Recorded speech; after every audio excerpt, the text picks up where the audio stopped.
appreciate your presence into this portfolio committee. We think that your presence is very important. We will then give you your time.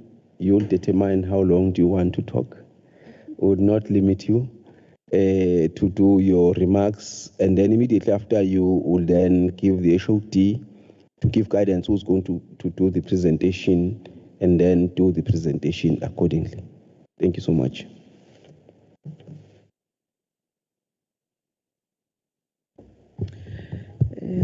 Thank you very much. Special greetings to you, Honorable Chairperson of the Finance Committee, the Honorable M.E. Lungwane, members of the committee, the head of department, Mrs. Vilagazi, and the CFO, Mr. Zungu, and all the senior officials of the department, the legislature team, and everyone, good morning. Chairperson, I also fall under that cohort that has actually ignored the doctor's orders. I think it's that time, it's the season. Yeah, but we are here to really soldier on, irrespective. Honorable members of the Finance Committee, we are actually honored to appear this morning before you in your role in overseeing our department's work and ensuring that the effective allocation of funds is crucial to our success. We value your guidance and oversight, recognizing that your expertise and input are essential to our success. We always look forward to working together to ensure that our department's budget is used effectively to drive positive outcomes. As we work together to address the complex social challenges facing our province, I look forward to our collaborative engagement and constructive dialogue. As we gather during this Freedom Month, I urge each and every one of you to remain cautious in protecting our hard-earned democracy. By working together, we can ensure that our democracy remains strong and resilient, providing a foundation for a brighter future for all. Our department's mandate is deeply rooted in principles of human rights, dignity, and social justice. As we work together to address the complex social challenges facing our province, we should continue to be the champions for the protection of human rights, promoting social cohesion, and addressing social challenges. Let us recommit ourselves to upholding the values enshrined in our Constitution, particularly the right to dignity, equality, and freedom from all forms of violence and discrimination. This financial year, we are committed to bolstering our social protection programs, enhancing service delivery, and improving overall well-being of our citizens. A key priority will be accelerating our department's shift from traditional welfare-focused approach to a more developmental model, empowering individuals and communities to drive their own growth and development. This strategic shift aims to foster sustainable progress, build resilience, and unlock opportunities for all citizens. The significant allocation of our budget to Program 3, Children and Families, underscores the department's commitments to nurturing the well-being of its most vulnerable populations. By investing in family strengthening and childcare initiative, the department aims to create supportive environment that fosters the growth and development. Honorable Chairperson, in conclusion, I'd like to express my sincere appreciation to the honorable members of the committee for your active participation and oversight over our work. As we move forward, I am confident that the department, together with the portfolio committee, will continue to work collaboratively to strengthen our social development programs, improve service delivery, and promote the well-being of the people of KwaZulu-Natal, while ensuring that we succeed in financial prudent. Once again, thank you for the dedication and commitment to the people of our province. Ngiyabonga kakhulu Sihlalo. You, Honorable MEC, thank you. We'll then give it to the HOD and your team. Thank you. Thank you very much, Honorable Chairperson and members of the Finance Committee. Greetings to the Honorable MEC and colleagues. We have the team from the Department of Social Development, but the presentation to this committee will be led our Chief Financial Officer, Mr. Senzo Zungu. Over to you, Senzo.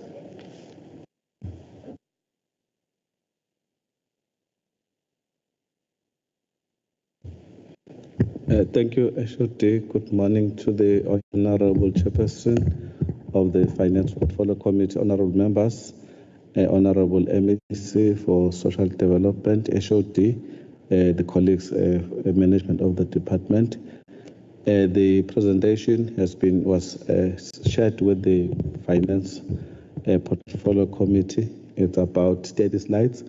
I'm not going to read word by word, but I'll highlight on each slide what is important, and also from slide number 18 to slide number 24.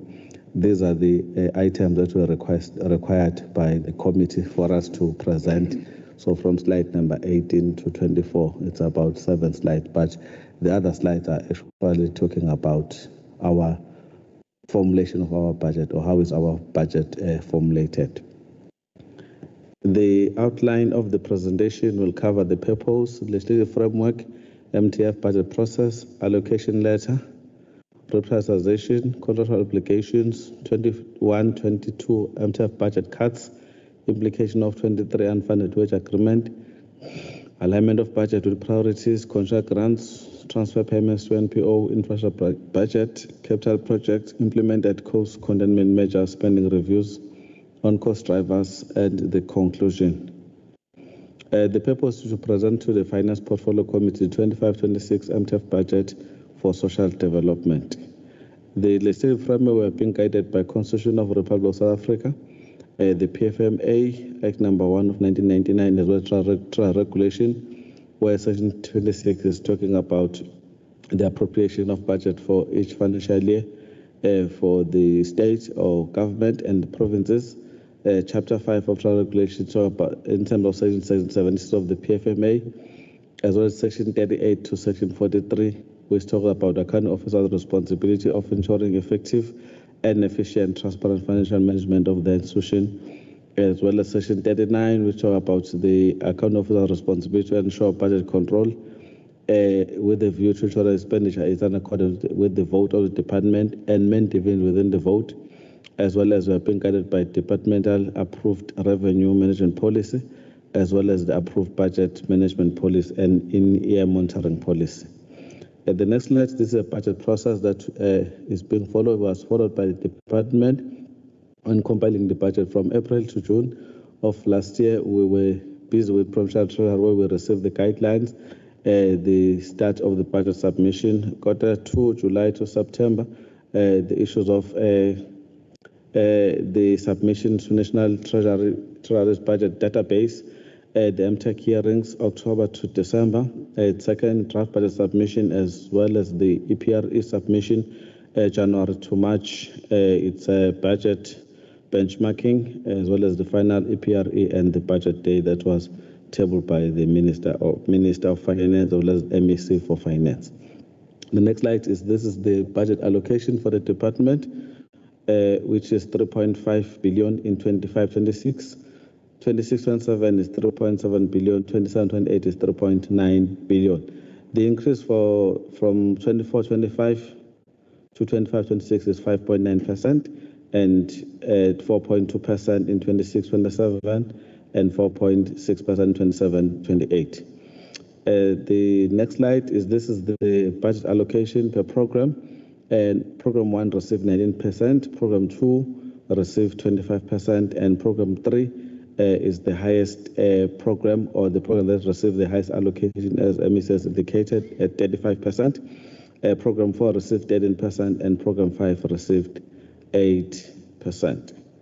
The next slide, this is the economic classification allocations of the budget per program, where Program 1 is 19 million is allocated off of the MEC. Corporate Services received 380 million, District Management 295 million, and 370 million goes to compensation for employees. Most of our budget, Honorable Chair, is used to pay the compensation for employees due to the nature of our department. For the service to be rendered in the department, we need personnel.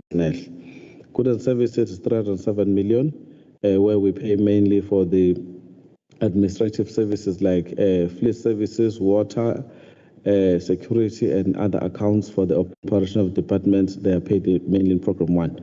Transfers and subsidies is 10.9 million, which is mainly intended for the trainings as well as the household for the retiring or the exiting employees, the leave gratuity. The payment for capital assets, we've got allocated of 5.9 for pay for machinery and equipment. Program 2, social welfare services, we've got allocation to 5 sub-program, which is measure and support 247 million, older person 199 million, disability 174 million, HIV/AIDS 225 million, social relief of distress is 27.5 million, and same here, Honorable Chair, most of the budget goes to compensate for employees, followed by the transfer payment to NPOs. Compensation for employees allocated 364 million to pay for the staff allocated in this program. Goods and services is allocated 172 million to pay for the services related to this program, and transfers and subsidies to NPO is 267 million, which relate to NPO for HIV and AIDS, and also NPO for disability, and also NPO for older persons. And also the social relief of distress is allocated 27 million, which is mainly for the food parcel, which is funded under goods and services. Payment for capital assets, building and infrastructure is allocated 63.6 million for the renovations and upgrade of infrastructure related to this program, and machinery and equipment is allocated 2.9 million for provision of tools of trade for the staff. Program 3, children and families, which is the program with a highest allocation of 1.2 billion. Maternal support is 175 million. Families is 26 million. Child care and protection is 488 million. ECD and partial care is 156 million. I need to indicate, Honorable Chair, that we do not have ECD anymore, but the program structure has not yet been amended accordingly. ECD is in Education Department. When it's amended, we are going to remain with partial care. Even the money here, Honorable Chair, is this 156 is for partial care. The ECD money is with education. Child and youth care centers, which is mainly the children's homes, is allocated 313 million. Base for services for children is 124 million. Same year, Chair, the main allocation goes to compensation of employees, since the department is labor intensive. 794 million pays the staff. Goods and services allocated 160 million to provide for administrative requirements for the staff working in this program, and non-profit organization is allocated 306 million, which is mainly for welfare organization related to children and families, the child and youth care centers, and other organizations in the program. Payment for capital asset, the buildings, infrastructure, maintenance, and renovations, upgrades is allocated 19.6 million. Machinery and equipment to provide for computers and laptops is 2.2 million in this program, giving us the total of 1.2 billion allocated for Program 3. Program 4, we've got a 4 sub-program, measure and support, with allocation of 77 million, crime prevention 153 million, victim empowerment 113 million, substance abuse 118 million. And also here, Chair, the biggest allocation goes to salaries, 281 million, goods and services 79 million, NPOs, where we're transferring money to organizations related to this program, is 100 million. Payment for capital assets, the machinery equipment is 2 million to provide for the tools of trade for the staff, with a total of the allocation for the program of 463 million.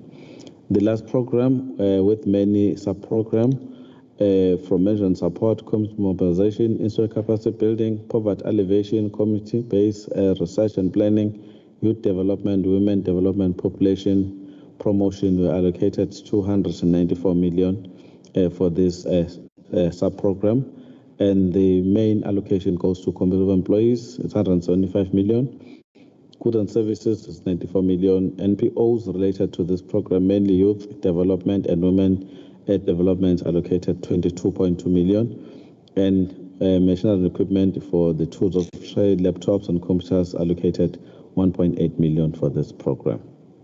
The next slide, this is how the budget was formulated. In 25-26, there was reprioritization of 9.4 million from building and infrastructures to provide for the wage increases that is not funded, as well as 57 million was also received from provincial treasury to assist with the funding budget pressures in the department. And since we had shortfalls around the company employees, 57 million was allocated there to assist department to be able to fill some positions. The goods and services, that's 41 million was reprioritized from NPOs to provide for the goods and services in the department, which is mainly for the payment of invoices. So in the department, we've been struggling to pay with the invoice within 30 days because of budget cuts and unfunded wage increases. So we reprioritized 41 million into this program. And there was also additional 15 million that was received from provincial treasury to assist with the cash flow, to assist in the payment of invoices. So our budget has been done like that for 26-27 is 3.7 million, 27-28 is 3.9 billion. Then it's a narration of what has happened, as already indicated. The next slide number 15. These are the contractual obligations that the department has entered into for the department to provide the services, where we're saying we've got security contracts to guard our properties or our offices, that are 159 offices. Honorable Chair, our department is in all towns with the number of buildings that have to be guarded, had to be paid municipal accounts, had to have ICT connection, had to have the fleet, the telephones, photocopiers. All these contracts are mainly linked to the buildings. We can't have a building without a telephone, without a photocopier. So hence our expenditure is like that, because it's all the items multiplied by 159 offices. So the budget for the goods and services is 813 million, which is fully allocated according to these contracts. We were saying if when the budget cuts are being implemented by Treasury should consider that these items should be protected, since they are there to run the services of the department. Without this, we can't run the services of the department. The next slide is the budget cuts that we've been suffering as a department. From 21 to 22, a cut was 322 million. 22-23 cut was 427. 23-24 is 570. 24-25 is 601. 25-26 is 621. 26-27 is 652 million. So if you look at 25-26, the year that we are in now, our baseline should be around 4.3 million, but we are not billion, but we are at 3.6 billion.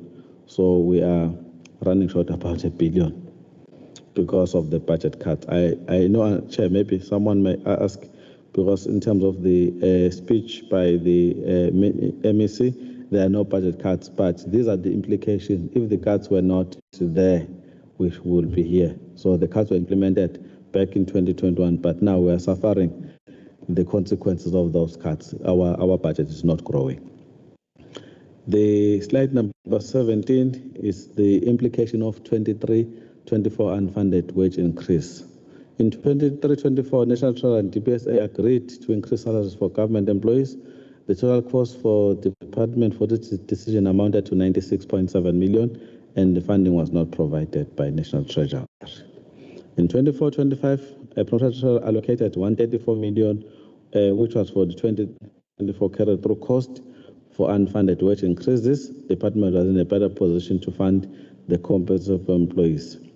However, in 24-25 last year, there were salary increases approved as well, with no funding amounting to 79.4 million. The unfunded wage increases negatively affected the department's operation, and funds intended for payment of invoices for service delivery were channeled to pay unfunded wage increases, and service providers could not get the payments within 30 days, and which is contrary to Instruction Note 34 as well as the PFMA. So as a department, we are saying the decisions that are taken by government are affecting us, because at the end of the day, we are being confronted with Auditor General, where Auditor General needs compliance to pay within 30 days, but the money is being channeled to fund the unfunded mandate that was approved by government.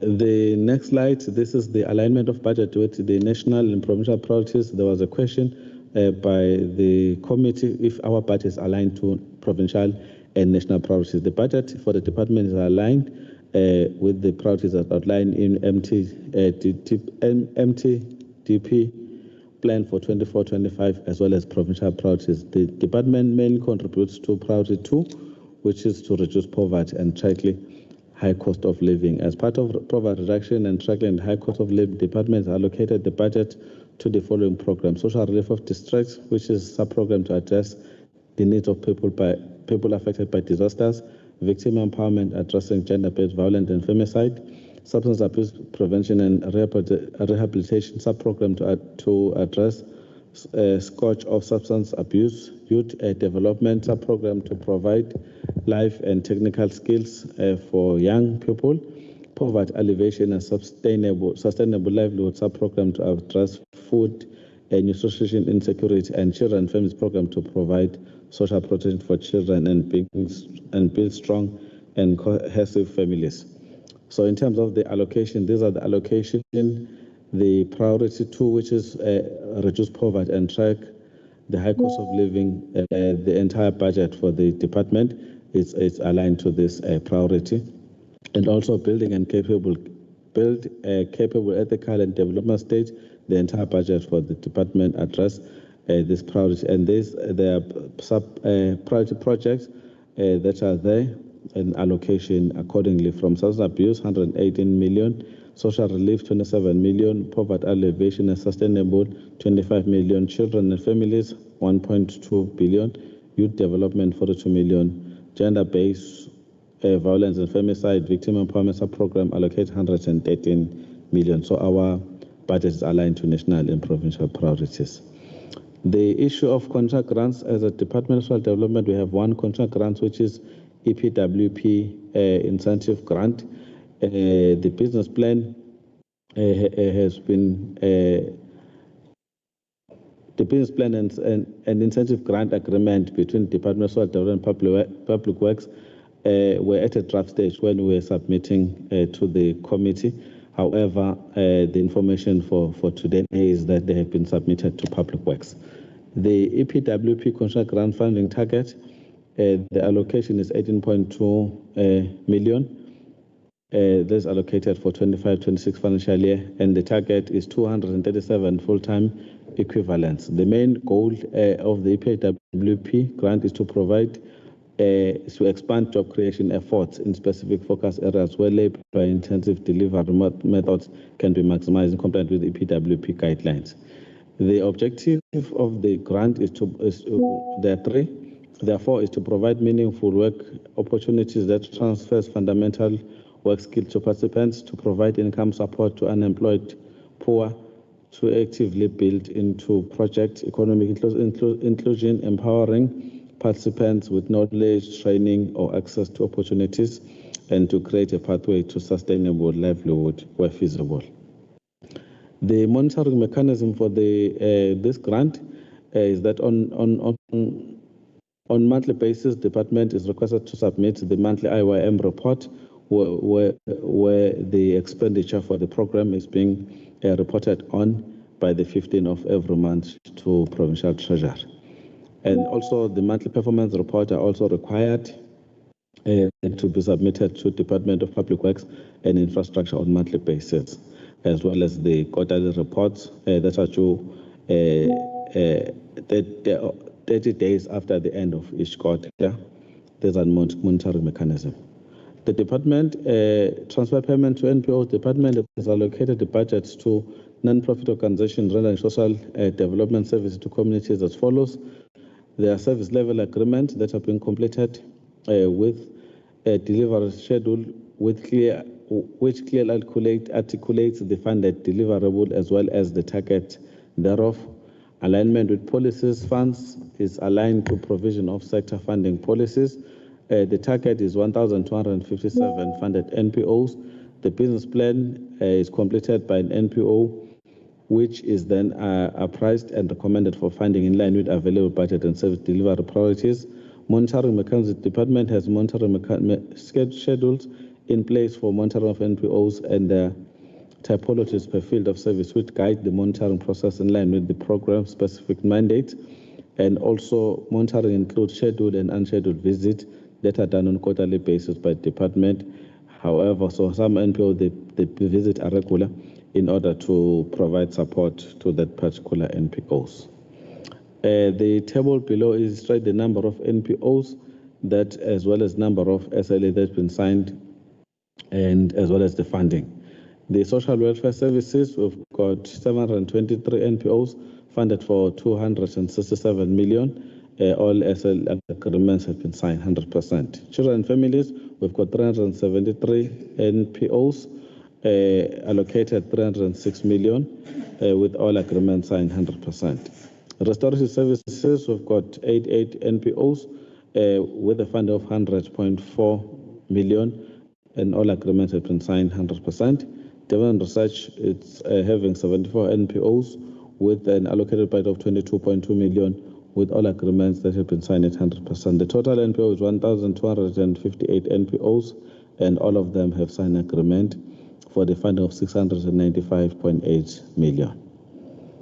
The infrastructure capital projects, these are the infrastructure projects that are allocated for 25-26 financial year. We have tried to reduce the number of infrastructure projects because the department does not have a lot of money.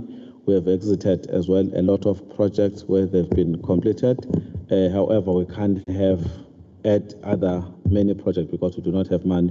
We've got Hlanganani, a service office, which is in Bulwa, which is construction of a service office, and the budget allocation for the 25-26 is 23.2 million. We've got Better Place of Safety, which is at Umsunduzi, which is a CYCC that is being renovated, and the allocation for 25-26 is 12.1 million, which is at a completion stage. Freiheit Service Office, which is a service office at Zululand, which is an upgrade and additions to the service office. The allocation for 25-26 is also 16.3 million, and also it's going to be completed in 25-26. We've got Zaken Service Office, which is in Ladysmith, which is an upgrade and addition to of the service office, and the allocation for 25-26 is 14.4 million. Also, it's going to be completed. We've got Kalekas building, which is at Umgungulu District, which is a district office. The allocation for the 25-26 is 22.1 million, and goes to 26-27 at 17.8 million. And the total for the 25-26 for this capital project is 88.3 million. Most of these projects are being implemented by IDT from project 1 until project number 4, and Kalekas is implemented by Department of Public Works. The next slide, this is the cost containment measures. We're reporting, Chair, that the department, due to budget cuts and unfunded wage increases, the department implemented cost-cutting measures in line with the provincial cost-cutting measures. There are no new infrastructure implemented in 25-26 and 26-27 as I indicated, because there is no budget. So we had to make sure that we complete the existing projects. The funds are used to complete long outstanding projects. The procurement of non-essential items was suspended to reduce commitments. We only purchase what is essential. We do not purchase for the sake of purchasing. And we want to do that to provide more funds for payment of invoices.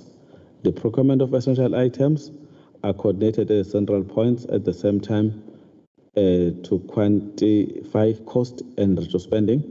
No filling of posts despite the staff exit, because departments is working on reducing the commitment of funds. However, there are funds that there are some posts that department has prioritized in 25-26, which are which are positions that were vacated long time ago, as back as 5 to 10 years ago. And then in 24-25, we only prioritized the posts that were converted from contract to permanent that were filled from 1 April. However, and there were no additional funds that were required because the officials or the nature of appointment was changed from contracts to permanent. The kilometer limit is 1,750 per month for all officials, in line with the provincial instruction note on cost containment measures issued by Provincial Treasury for 24-25. The department also had to perform the spending reviews. Identification of high cost on security was also identified. We also indicated that the department is having a lot of buildings that have not fully utilized, but they are being utilized, but not fully. So we're exploring the possibility of handing over them to public works or municipalities. We're also ensuring that the cost that is shared with SASSA is claimed through EDTEA. Municipal services, we are saying we observe that municipalities are charging high cost to estimation of cost, where maybe it's a government building, municipality just estimate it's a government building, will charge this building 50,000 without meter rating and meter charges. And we are saying also properties are being charged as industrial sites or business sites, which actually also increase the cost. We are also engaging municipalities on this issues. We're also saying offices to ensure that electricity and aircons to be switched off when there are no officials in the office. We're enforcing that as well. Photocopiers, we have reduced photocopiers at head office and some district to ensure that we minimize the oversupply, and the process was done. We've got issues around SITA, where we are saying the SITA is charging the department high cost, and we have requested treasurers to negotiate affordable tariff with SITA.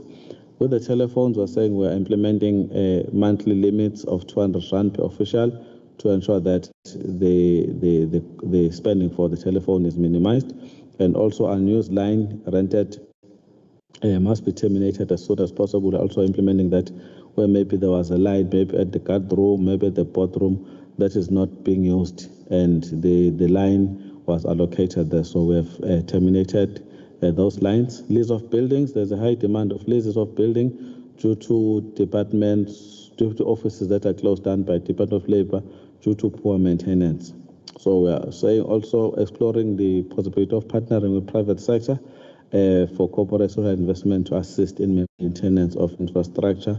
This is other option that we are looking into. Transfers to NPOs, we are reviewing funded services undertaken by NPOs with the aim of rationalizing those services by determining whether there is duplication of services, where the NPO is providing the same service, that's also provided by department. With the fleet, we are having some issues where our fleet is aged, resulting to high maintenance costs and over-utilization of vehicles due to shortage of fleet. We're also exploring limits of petrol to be implemented for each vehicle, and we have also initiated reconciliation of fleet expenditure to cap high cost and the misuse of state vehicle. In conclusion, Chair, We're saying financial implication of program. We need to do robust and factual spending reviews that were undertaken during the reprioritization process to ensure allocative efficiency. Reprioritization was also undertaken toward addressing challenges of unfilled critical vacant positions. Strategic plan and APP must be aligned with available budget. We have done that one. And also department focused spending on control obligation, which is about 90%, 8% of the goods and services, computer services, communication costs, telephones, ICT, security and municipal services, which are property payments, leases of buildings, where we do not have the buildings, legal cost, training and development, academy funding, etc. Transfers and subsidies to NPOs are aligned with the available funds, master lead and sector funding policy. It is recommended that the Finance Portfolio Committee notes the presentation and give inputs to the budget for social development for 23 to 25-26 financial year. I thank you, Chair. No, thank you so much for very detailed presentation, CFO. Thank you so much, MEC HOT. Honorable members, here is the presentation. Let's interact. Say Tebeni. It's a very good presentation, very detailed on the issues which we wanted detailed, and I think they've been very much detailed on those issues. I'm noting hands. Honorable de Klerk. You can continue, Honorable de Klerk. Thank you, Chair. I think I must apply for a raise in salary.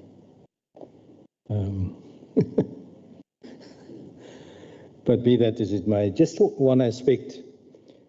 I understand the difficulty with the carry-through of the budget cuts, the unfunded mandates affecting also the salaries, that is centralized decision made to increase it. But I just want to know, was it necessary to cut on program number 4 or reduce the monies on program number 4 to pay salaries? Because if I look at page number 617 of the Green Book and the program 4, which is the restorative services program, which is an important program, I presume, was reduced by a net amount of 19.296 million in 2025-26, and then it goes to 20.6 million with the carry through to program number 2 and 5, mainly against compensation of employees in 2025-26, and then in 26-27 with carry through to provide for the carry through of the 2024 wage agreements, anticipated filling of critical social worker supervisor post. So I'm just a bit worried that a program is affected that is so important because of salaries. Wasn't there another way to deal with it?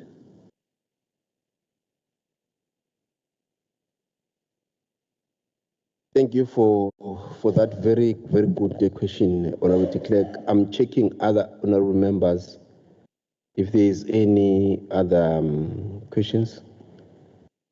Okay, there's nothing. All right. You can, Honorable, HOD, I'm not sure who's going to take it, CFO. It's up to you.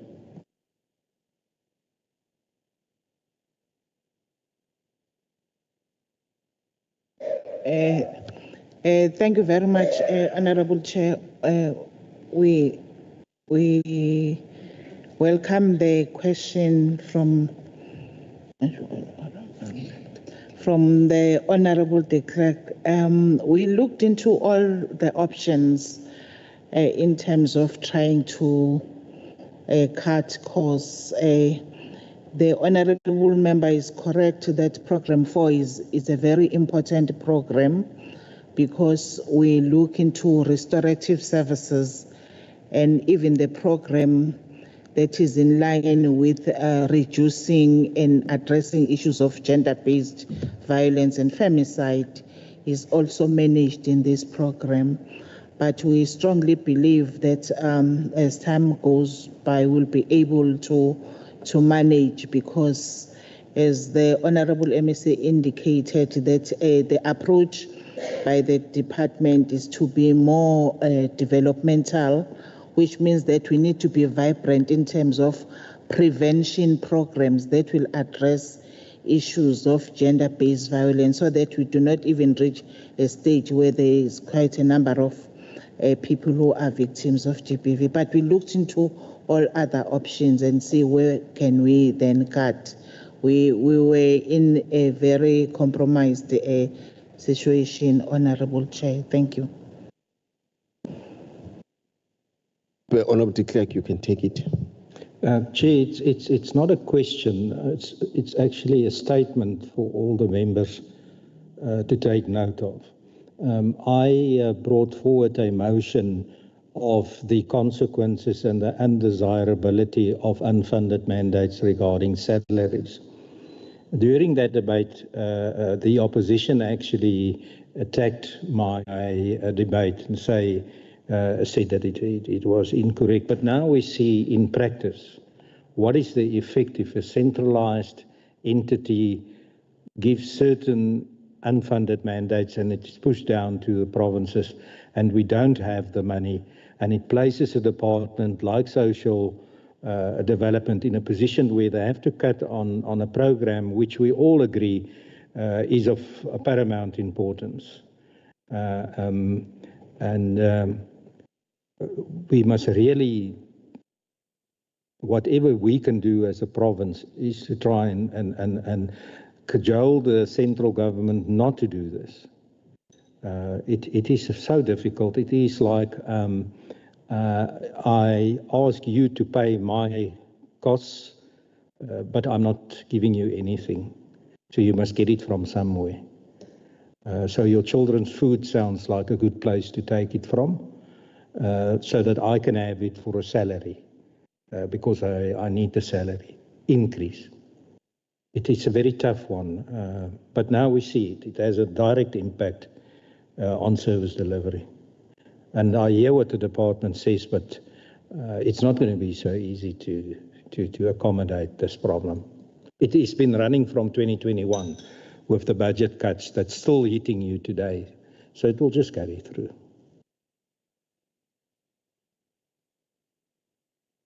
No, thank you so much, Honourable de Klerk.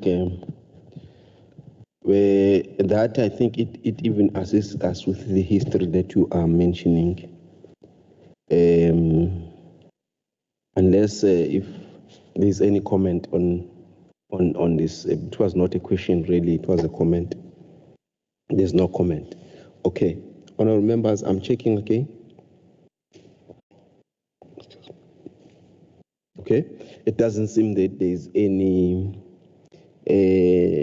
other questions. Thank you so much, Honourable MEC. We'll give you a few minutes again for you to make your closing remarks, if you've got any, and then so that we can then close our meeting.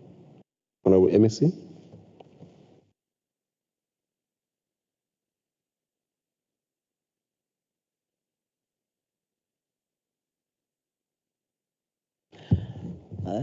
Thank you very much, Chair. No, we will not delay you any further, except to thank you and always take on your guidance and support going forward. But really,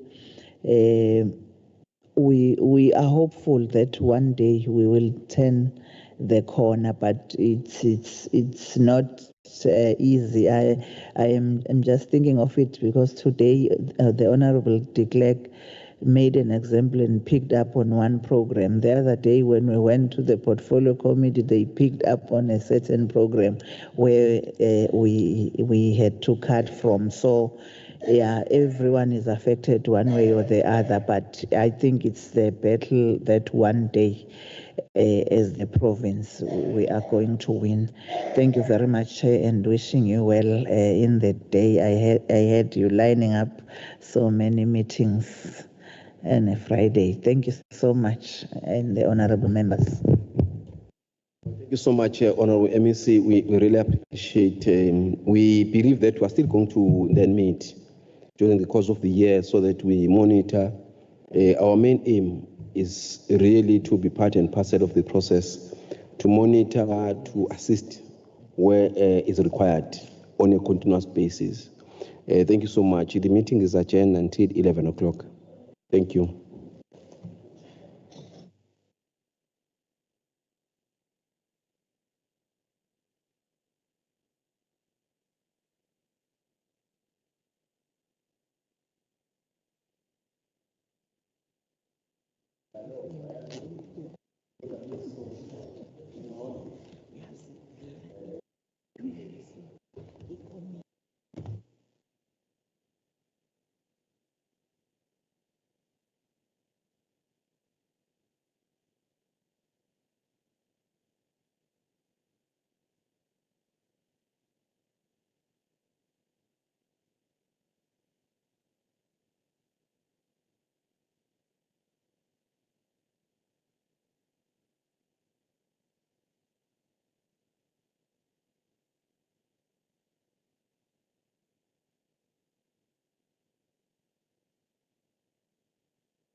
Okay.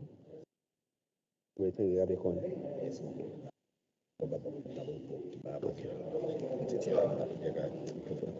Environment. Okay.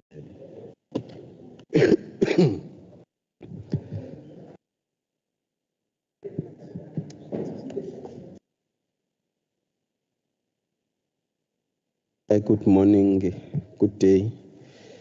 I think it's after 11, so it should be a good day.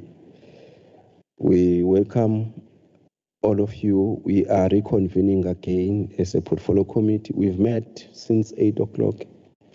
We're here as a portfolio committee for finance in the province. Honorable members, once more, you are welcome.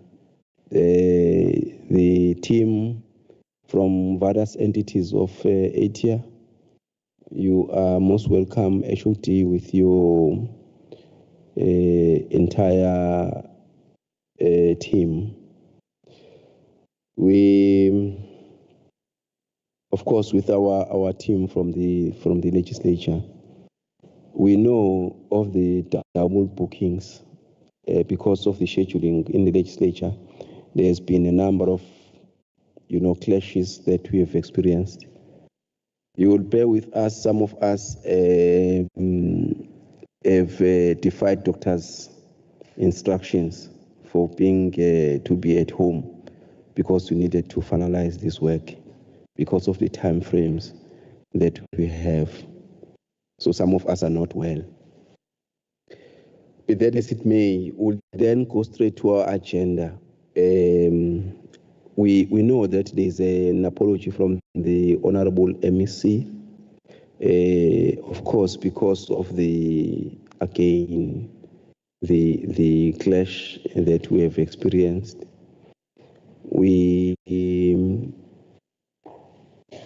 I'm not sure if there's any other apologies. From our side, there's the apology only that we have, where we've acknowledged other apologies, but we are fully correct as it were just now. I would HOD and your team, just to get an indication. I know that a growth fund is going to be joining us a bit later, but yeah, I'm not sure if there's anything on your side. Just for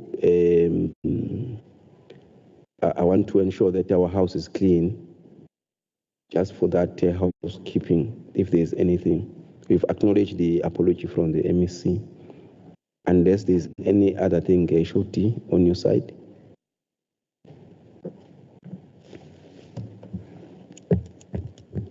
No, thank you very much, Honorable Chair and Honorable members of the committee, the chairpersons and the CEOs of the public entities, and the colleagues who are members of the executive from the department. Honorable Chair, as we have indicated, we do have another committee on environmental affairs which starts at 11:30 and will be led by the Honorable MEC, and is preparing for that, and he will not be able to join, or if he does get time, he'll be able to join us just for a few minutes. We are presenting the APP and the budget for the next financial year. Hence, we will be going there. However, before I join that meeting when it starts, I think what one will do will be to introduce the members of the public entities that are here with us, and we do have the chairperson of the KZN Economic Regulatory Authority, Ms. Mieni, who's the chairperson of the board, as well as Ms. Baloi, who's the interim CEO. We do have the chairperson of the Itala IDFC, Mr. Sihle Mkhize. However, I should profusely apologize for the GCO who could not join us here, Ms. Pel Pengu. However, we do have a CFO who and other colleagues who will be able to fill in. The KZN Growth Fund Authority, they're not here with us as they are presenting now to the Economic Development Portfolio Committee, and I think once they're done, they'll be joining us. The Richards Bay ITZ, the chairperson of the board, Advocate Mbili, is here, as well as the CEO, Mr. Zulu. The Dubai Trade Port, we do have the chairperson of the board, Mr. Zigalala, as well as the CEO, Mr. Hamish. We also do have the MKI chair, Mr. Kubane, as well as the CEO, Dr. Ellenson, also present in the meeting. So I'm being accompanied currently by the CFO of the department. Thank you very much, Chairperson and the members. No, thank you so much for that. It assists us a lot. We also acknowledge the request of the ITZ Richards Bay to be given first preference. But of course, the way we are going to structure our presentation is going to cover, because we do not intend to be quite longer in this session. So thank you so much. You will then be allowed to take leave, HOD, as and when you feel that you would want to take leave as requested. Of course, together with your CFO. We'll then start with, you know, the way we are going to structure our session today is that we are going to take all the presentations, and then we'll interact after all the presentations have been taken. We are worried that if we take each and every entity, we might finish at 6 o'clock. We've got no intention of keeping ourselves in this meeting for such long. And as such, so we are going to take each presentation and note issues, take a next presentation and note issues, and then when we interact at one. So that's what we believe that is going to save us a bit of time. We should be here. We should be out of here latest 1:30, I believe.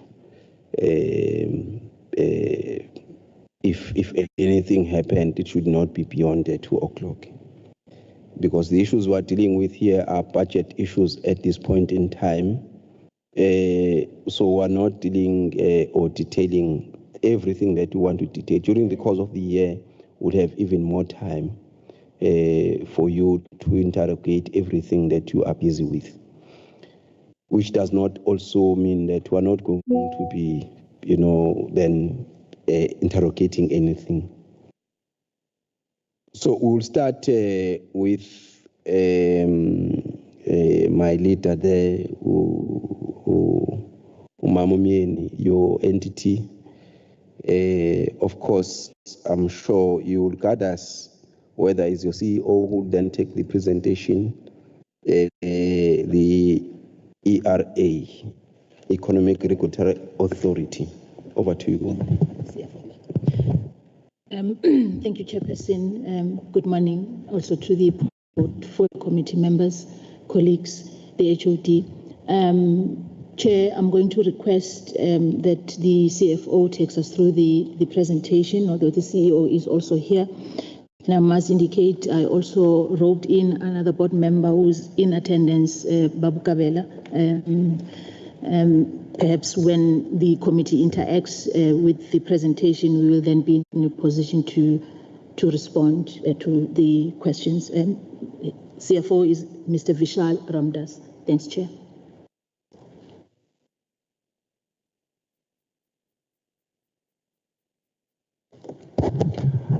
Good morning, Chairperson. Good morning, honourable members. I'm just going to run through the presentation.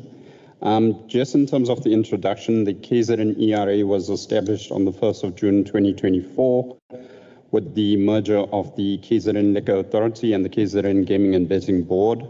The ERA is now responsible for regulating all gaming, horse racing, betting and liquor industries in the province apart from the lotto. Since the merger, the entity has been focused on implementing its plans to integrate its operations. Those plans are currently underway. We have seen some reductions in costs as a result of rationalization.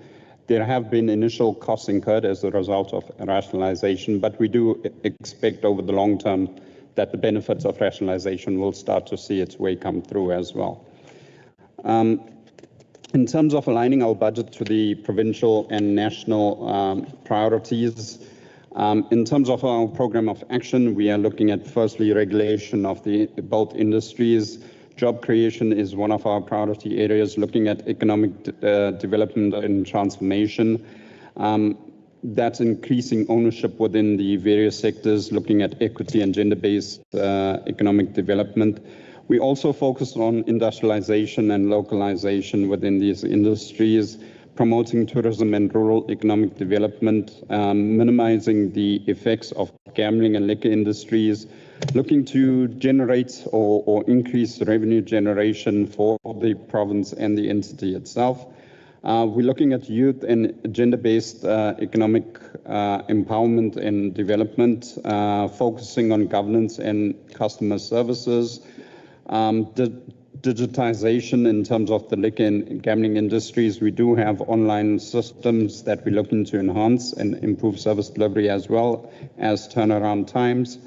Overall, looking at protecting the interests of the public and reducing illegal gambling and illicit trade in alcohol, policy reform and legislative amendments as required, and then just cost reduction and reducing the red tape when it comes to the sector itself. Moving on to the revenue generation by the entity. So in terms of liquor license fees, over the next 3 years, we expect approximately 108 million to be generated from liquor licensing fees. That's based on the current fee structure. It does project for average 4.5% growth over the MTEF. So 34.6 million in the 25-26, growing to 36 million, growing to 37.8 million of the MTF. At this stage, the projections does not include the fee differential model, which is currently being consulted. We're hopeful that once that model is implemented, it would result in a significant increase in revenues as well. Moving on to gambling taxes, which is the other source of revenue collected by the entity. Over the MTF period, we're projecting just around 2.3 billion to come in from this industry in terms of tax collection. The current estimates put us around the 730 million rand mark. We're expecting that to grow in 25-26 to 762 million, thereby increasing to 778 million and 794 million in the outer year. Of this amount, approximately 2.1 billion will go into the revenue fund, with the remainder being distributed in terms of the Act. Again, at this stage, the projections are quite low given the current trajectory in the industry. So from last year to this year, there's been minimal growth, and that's been factored into the projections of the MTF. So on average, 2% growth in terms of tax collections. Again, this does not factor in the current tax bill that is currently in progress, that will also see some of the taxes within some of these sectors increase as well. Moving on to the revenue for the entity, the KZN ERA. So we are partly funded or majoritarily funded from a grant from EDTEA, which comprises just short of 80% of our revenues. And then the remaining 20% is generated from our own revenue sources, being interest and fees from the gaming sector. Over the MTF, the grant grows by on average 4.5%, 149 million, 156 million, and 163 million. As indicated, we're just short of 80%, so we're currently 78% grant funded. The remaining 22% is made up in the fees. At this stage, we had to reduce our projections on fees due to the delays in the amendments of the schedule. So we cannot project those fees just yet until that schedule is amended. So that's seen a reduction in our projections of the MTEF to 24 million in 25-26, growing to 26 million in 25-27. 26-27, and then 27.6 million in the outer year. Another source of revenue is interest received. We're projecting just around 7.5 to 7.9 million over the MTF period. That does get affected by the interest rate changes, and those changes in interest rates, whether reduction or increase, could have material effects on operating budgets as well. The entity also does utilize the reserves to fund part of its operations, specifically for once-off projects, as well as supporting the ongoing GROP program. Moving on to the expenditure side of things, which is on slide 10. The entity is labor intensive, with the majority of our expenditure going towards compensation of employees. Over the MTF period, 129.3 million has been set aside in 25-26 for compensation. That amount grows to 137.6 million and 143.8 million in the outer year. You'll see that the budget for compensation was reduced over the MTF due to the reduction in our revenues as well. For goods and services, 53 million set aside for the first year, growing to 53.3 and 55.7. And again, you can see there is inadequate growth within that line item over the MTF as well. Capital expenditures is 4.5 million set aside for 25-26, increasing to 1.5 million and 1.568 million in the outer year. That's to replace existing IT systems, as well as to further enhance the GROP and ELMS systems. GROP being the gambling regulator portal, and ELMS being the electronic licensing management systems. In terms of the program structure, we've divided the budget according to 5 key programs. Program 1, administration, which includes the Office of the CEO, Governance, Risk and Comms. That's been allocated a budget of 23 million for 25-26, growing to 26.6 million in the outer year. Program 2, corporate services, which houses HR, legal, IT and assets. That has been allocated a budget of 52.9 million in the 25-26 financial year, reducing to 54 million, 52.9 million, growing to 54.3 and 56.8 million in the outer year. Program 3, finance, has been allocated a budget of 15.6 million, reducing to 13 million and then further to 12.6 million in the outer year. Program 4, regulation and enforcement, which is one of the key or core service delivery programs, has been allocated 81.9 million for 25-26, growing to 86.5 million and then 90.4 million in the outer year. Program 5, economic development and transformation, which houses the research, innovation, social responsibility and transformation initiatives. That's been allocated a budget of 13.2 million, growing to 14.5 million in the outer year itself. We then presented the key performance indicators for the various programs. Chair, I'm not sure if you want me to go through some of them or can, with your direction, Chair. You can summarize, right. not really in detail. I don't think that, yeah, it's just that unfortunately you sent us late. We would have read through. Noted, Chair. I'm going to go to start with Program 4, which is the operations side of things. So under Optimize Institution, to improve service delivery and customer experience, there's a number of projects that is been planned over the MTF. So 4 projects to improve service delivery in 25-26, 6 projects in 26-27, growing to 10 projects in the outer year. In terms of the licensing and reg, increasing or improving ownership and diversity, Percentage of racecourse operators issued with operating licenses within targeted timeframes. We target 80% of all applications to be processed within timeframes. In terms of creating jobs over the MTEF, we are estimating to create 980 jobs or facilitate the creation of 980 jobs in 25-26, growing to 1,200 in 26-27 and 1,250 in the outer year. So just over 3,500 jobs or so over the MTEF period from the licensing. And then we're looking at initiatives to grow revenues where there's effectively 6 planned initiatives over the MTEF period. Moving on to the next page, on the licensing aspect of things, we're looking to create a minimum of 3 jobs per license that we process. And that's the standard that has been set over the MTEF period. Why we do not put exact numbers down is because, again, we're unsure as to the number of applications that do come in.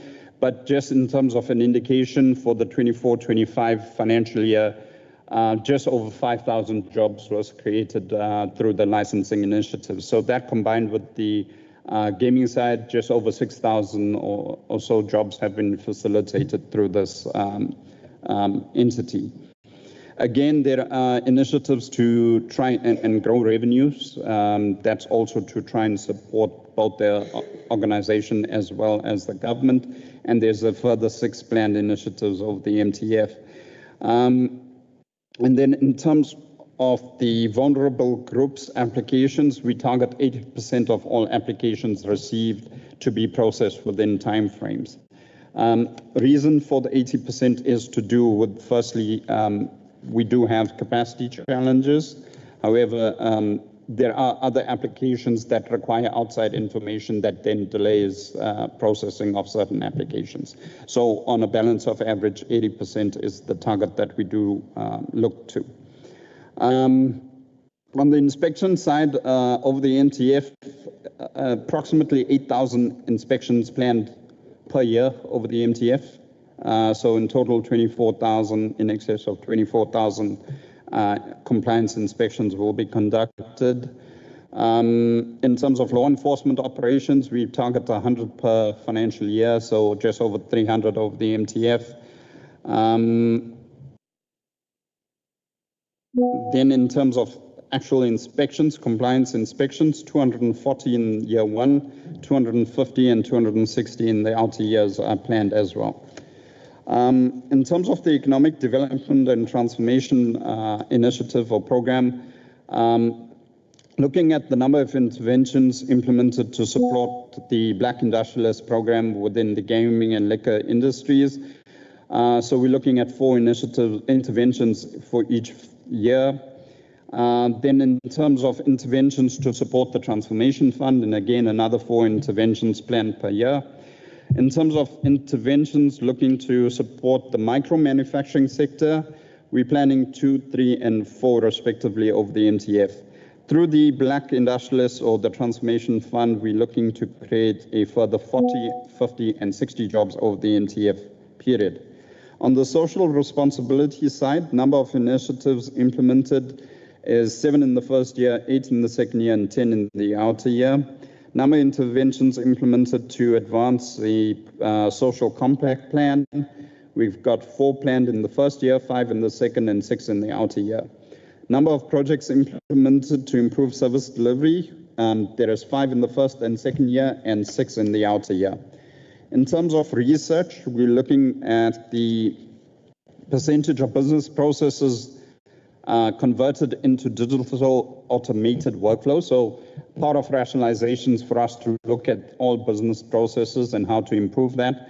And we're targeting 10% of all workflows or work processes to be converted into an automated process after the first year, growing to 20% and then 40% by the third year itself. In terms of the service level agreement with the department, we do have an SLA that is monitored on an ongoing basis. There are various reports that are prepared and submitted, as well as interactions held with the department to monitor ongoing performance by the entity against the APP and the conditions of the SLA itself. In terms of donor funding and agency receipts, we do not receive any donor fundings. We do act as an agent on behalf of the Treasury for collection of gaming taxes, but we have covered that in the first part of the presentation. So whatever funds are collected are then transferred to the revenue fund for distribution. And at this stage, we do not have any major capital or infrastructure expenditure projects. With that, thank you, Chair.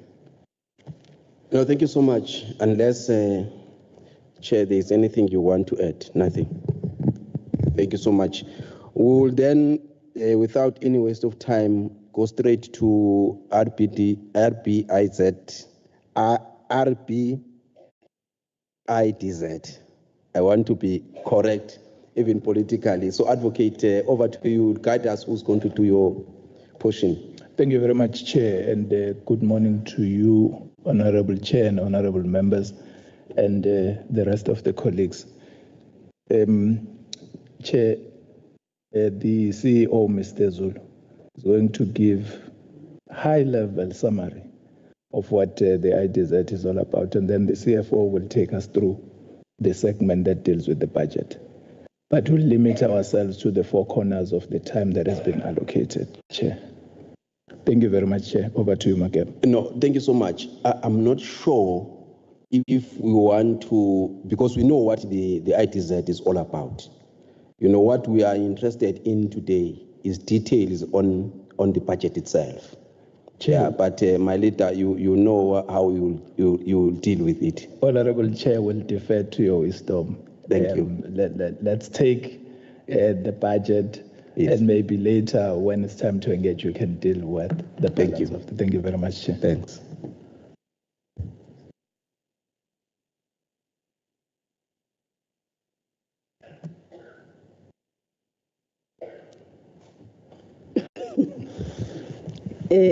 Greetings to the Honorable Chairperson of the Finance Portfolio Committee and the Honorable members, all board members, as well as CEOs and my colleagues present in the meeting. You are quite right, Chair. The very first few slides in the presentation is for information purposes for the committee that details the background around us. We sort of introducing ourselves to the finance, reintroducing ourselves to the finance portfolio committee, as well as just giving a summary in terms of the projects that are occurring in the Richards Bay Industrial Development Zone. If you could go straight to the last section of, that is section 6, slide number 32. I'll start there. So the rest of it's for information purposes.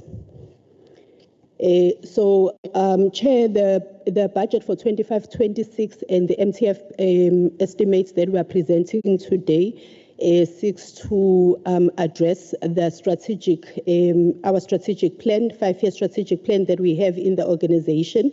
We do have 5 key focus areas that we have in our strategy. That is the outcome that we are addressing. Just as a background, before I go through the figures, that is our target, ensuring that we contribute towards job creation, economic growth, land and infrastructure development, commercialization, as well as operationalization of our investments.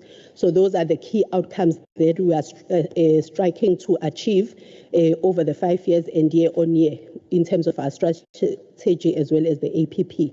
So coming back to the figures, the very first slide is just presenting the different areas, categories of our income that we get in the zone, or in the entity rather.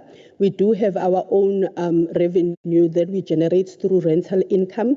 We have 2 main funders. There is the provincial government through the grants that we receive on an annual basis, the budget allocation that we are presenting today.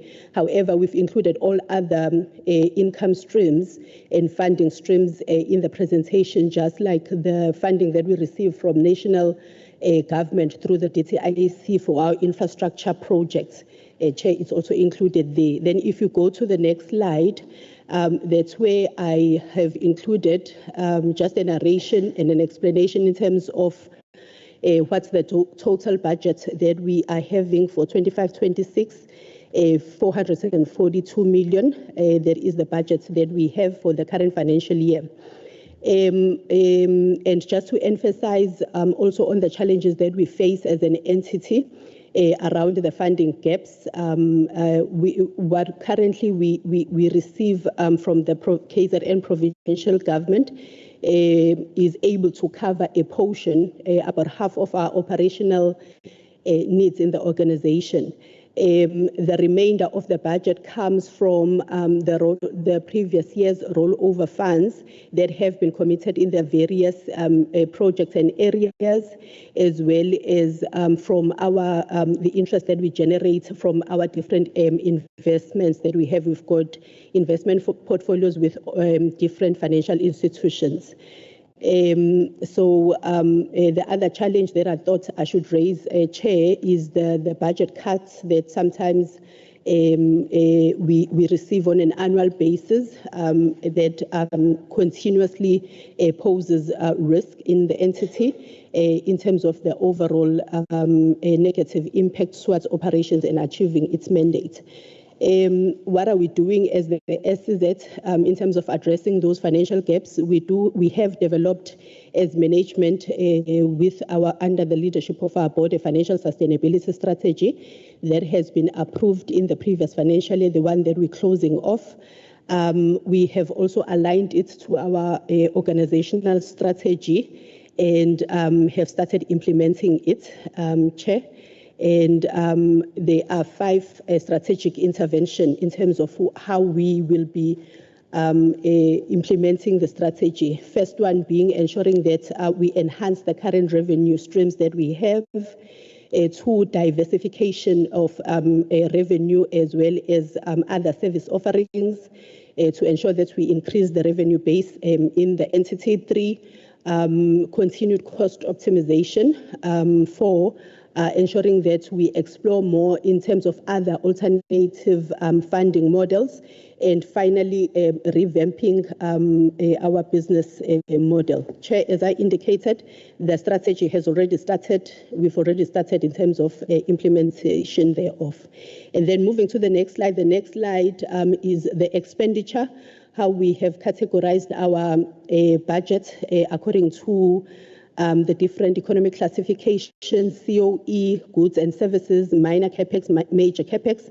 A majority of our budget goes to our goods and services, Chair, as well as our major capex. Major capex, that is most of our capital projects, which are mainly funded through the DTIC. And then goods and services, there is all where our operating expenditure is, as well as some of the projects that are run by the entity through the operational expenditure budget. Over the MTEF, the estimate currently, we're estimating 1 million over the MTEF period, which 26, 27 and 27, 28 Chair might also increase. We normally estimate just before the beginning of the financial year for major capital projects, depending on the approvals that we would have received or that are pending, awaiting approval with the DTIC. Next, going to the next line is just to show in terms of under the business units, the very same. It's still the expenditure budget under the different business units that we have in the organization. A budget that is allocated under the Office of the CEO, Finance, Corporate Services, Zone Development, as well as Business Development, those last 2 being our main operational business units. Then the following slides, I just indicated in terms of what is exactly sitting in our budget for 25-26 under compensation of employees. On an annual basis, we do review the organizational structure. Not only that, but we also do conduct a work study to ensure that the current human capital that we have are being utilized to their full capacity. in terms of their performance, etc., which also supports the performance management system that we have in the organization, and then determine in terms of whether the organizational structure that is there is supporting what we are striving to achieve as management instead of the strategy in terms of the strategic objectives. So under COE, Chair and members, it's ensuring that we strive to improve year on year our vacancy rates to ensure that it's kept below 10%. We have, so the last work study that was conducted indicated that we needed to double our staff complement, which has been approved. However, due to financial constraints, we have staggered the filling of those positions. So each year we do an analysis in terms of the financial resources that we have in the organization and which of those critical positions can be filled in that financial year. So that is what is sitting under our COE. So all the posts that have been approved, the ones that are vacant, that are planned to be filled, as well as the cost of living adjustments for all of our employees, basing it on the CPI year on year. Minor capex, that is the acquisitions, ensuring that we replenish our laptops, which is our working tools for all the employees, as well as those ones that are coming in.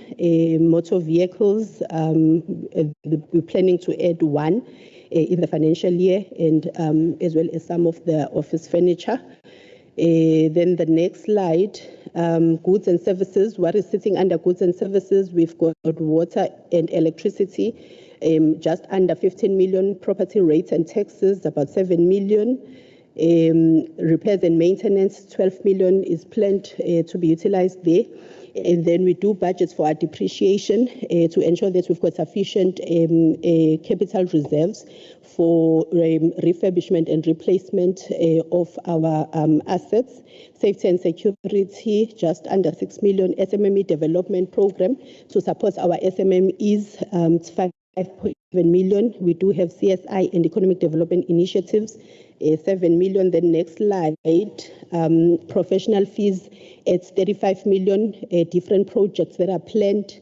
All the investor projects that are being attracted in the zone, and the investors that want to become one of our investors.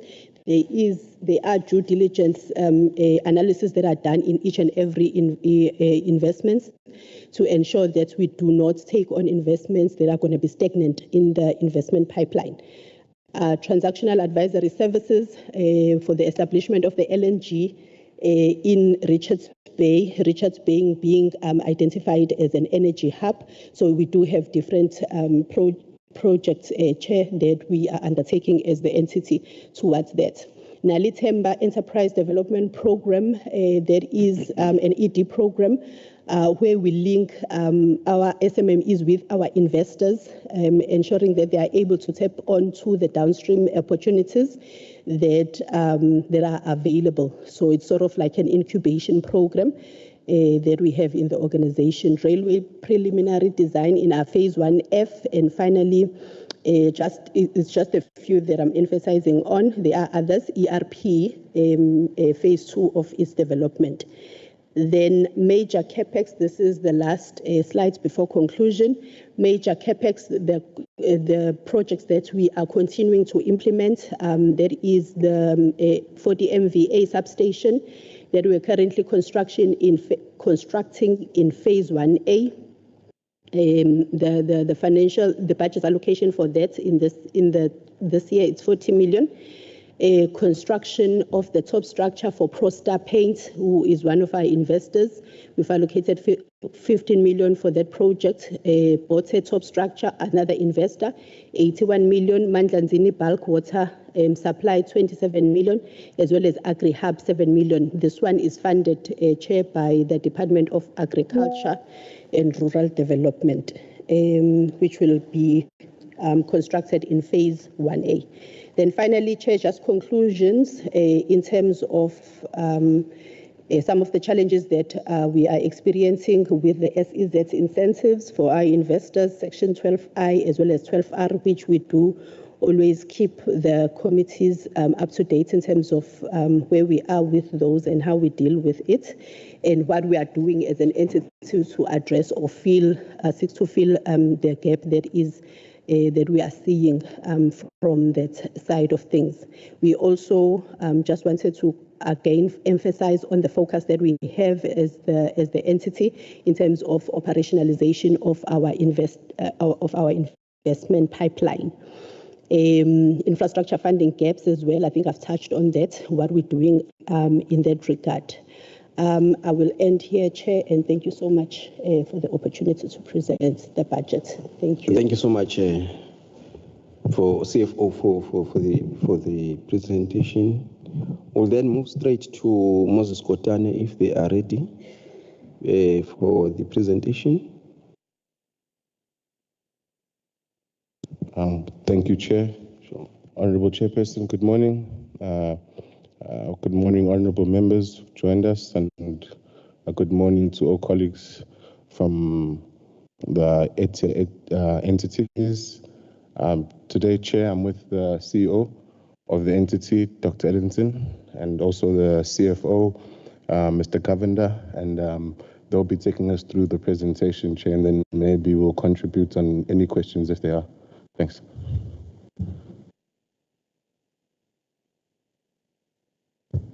Thank you, Chair. Good morning, Chair of the Portfolio Committee, members of the committee, board members, CEOs, and all colleagues present. Mine is brief. It's just to outline that we have 3 programs, one being corporate services, but the core programs include research services. Under research services, that is where we support government.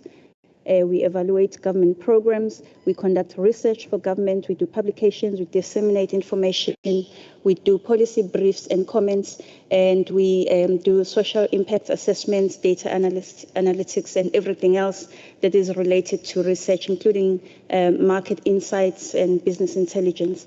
And then we have development services where we support entrepreneurs and innovators. We have skills program where we train youth. We have postgraduate students. We fund them for their research, and we develop them. We coordinate strategic programs, and we establish digital centers in the province. And we're soon going to pilot the Artificial Intelligence Center at the Moses Kotane Institute. So, in a nutshell, Chairperson, those are our programs. I'll hand over to CFO, Mr. Govender, to take us through the budget. Thank you, Chair. Good morning to the Chair, Honourable Portfolio Committee members, board chairs, CEOs, and colleagues. I'll draw your attention to slide number 8. Slide number 8 highlights the expenditure estimates till 2027-2028. 96% of our income is received from the department. 2025-2026 direct charges from EDTEA have remained relatively consistent at 61.7 million, while our Sunday income is budgeted at 1.9 million. So our total budget for the next fiscal year, or the current fiscal year, is 63 million. In the next year, we're budgeting for 66 million, and the outer year, 68 million. 32 million of our budget has been allocated to the core programs of research services and development services. This is growing to 33 million in the next year and remains consistent in the outer year. Corporate services receives 31 million for the 2025-2026 year. Slide number 9 gives us the expenditure by economic classification. The total compensation of employees is 40.3 million for the next financial year. This amounts to a 4.87% increase from the previous financial year. 23.1 million of total compensation is for our core programs of research services and development services. This is approximately 58% of our costs for employees. Other expenditure line items have been budgeted to increase by 5%. Chair, the next slide, the third slide, is just a graphical representation of our budget. The expenditure budget for 2025 is 63.7 million, and the next year increasing by 4% to 66 million, and the next to 67 million. Chair, that's just a high-level summary of our budget. Thank you, Chair.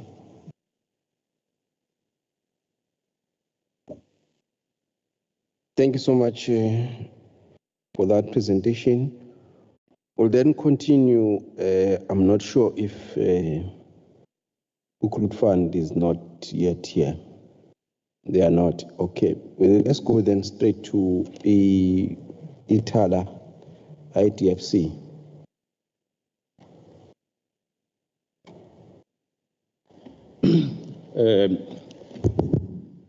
Good morning, Honorable Chair and honorable members of this committee, as well as the colleagues from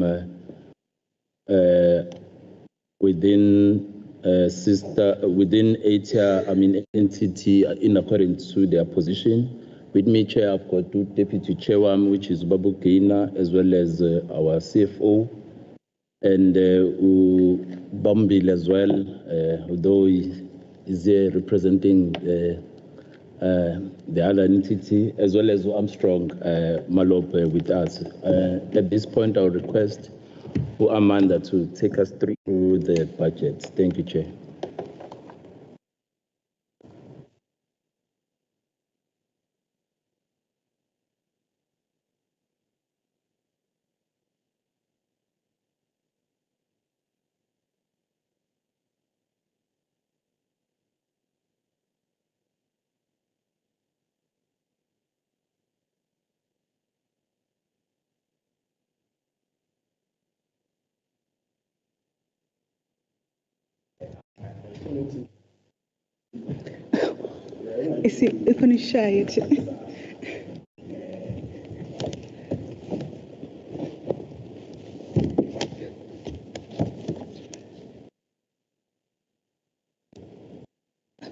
Greetings, Chair, honorable members, board members from the respective sister entities and colleagues. In terms of our presentation, I'll go straight to the outline, which is as per what is requested from us. And then in terms of the alignment, we have had to make sure that our budget, as well as our APP, is aligned to the provincial as well as the national priorities. In terms of the outcome one, again, we are talking to the capital raising insofar as the enterprise support, as well as securing capital investment for the property development. And then in terms of our outcome two, it relates to the optimized and competitive property portfolio, where we improve the yield in terms of what we get from our properties, and then also reduce a percentage of properties that are not generating any income, and then also improve the net operating income in terms of that property portfolio, whilst growing the value of the property portfolio, as well as facilitate job creation through infrastructure development, as well as the new leases that we enter into.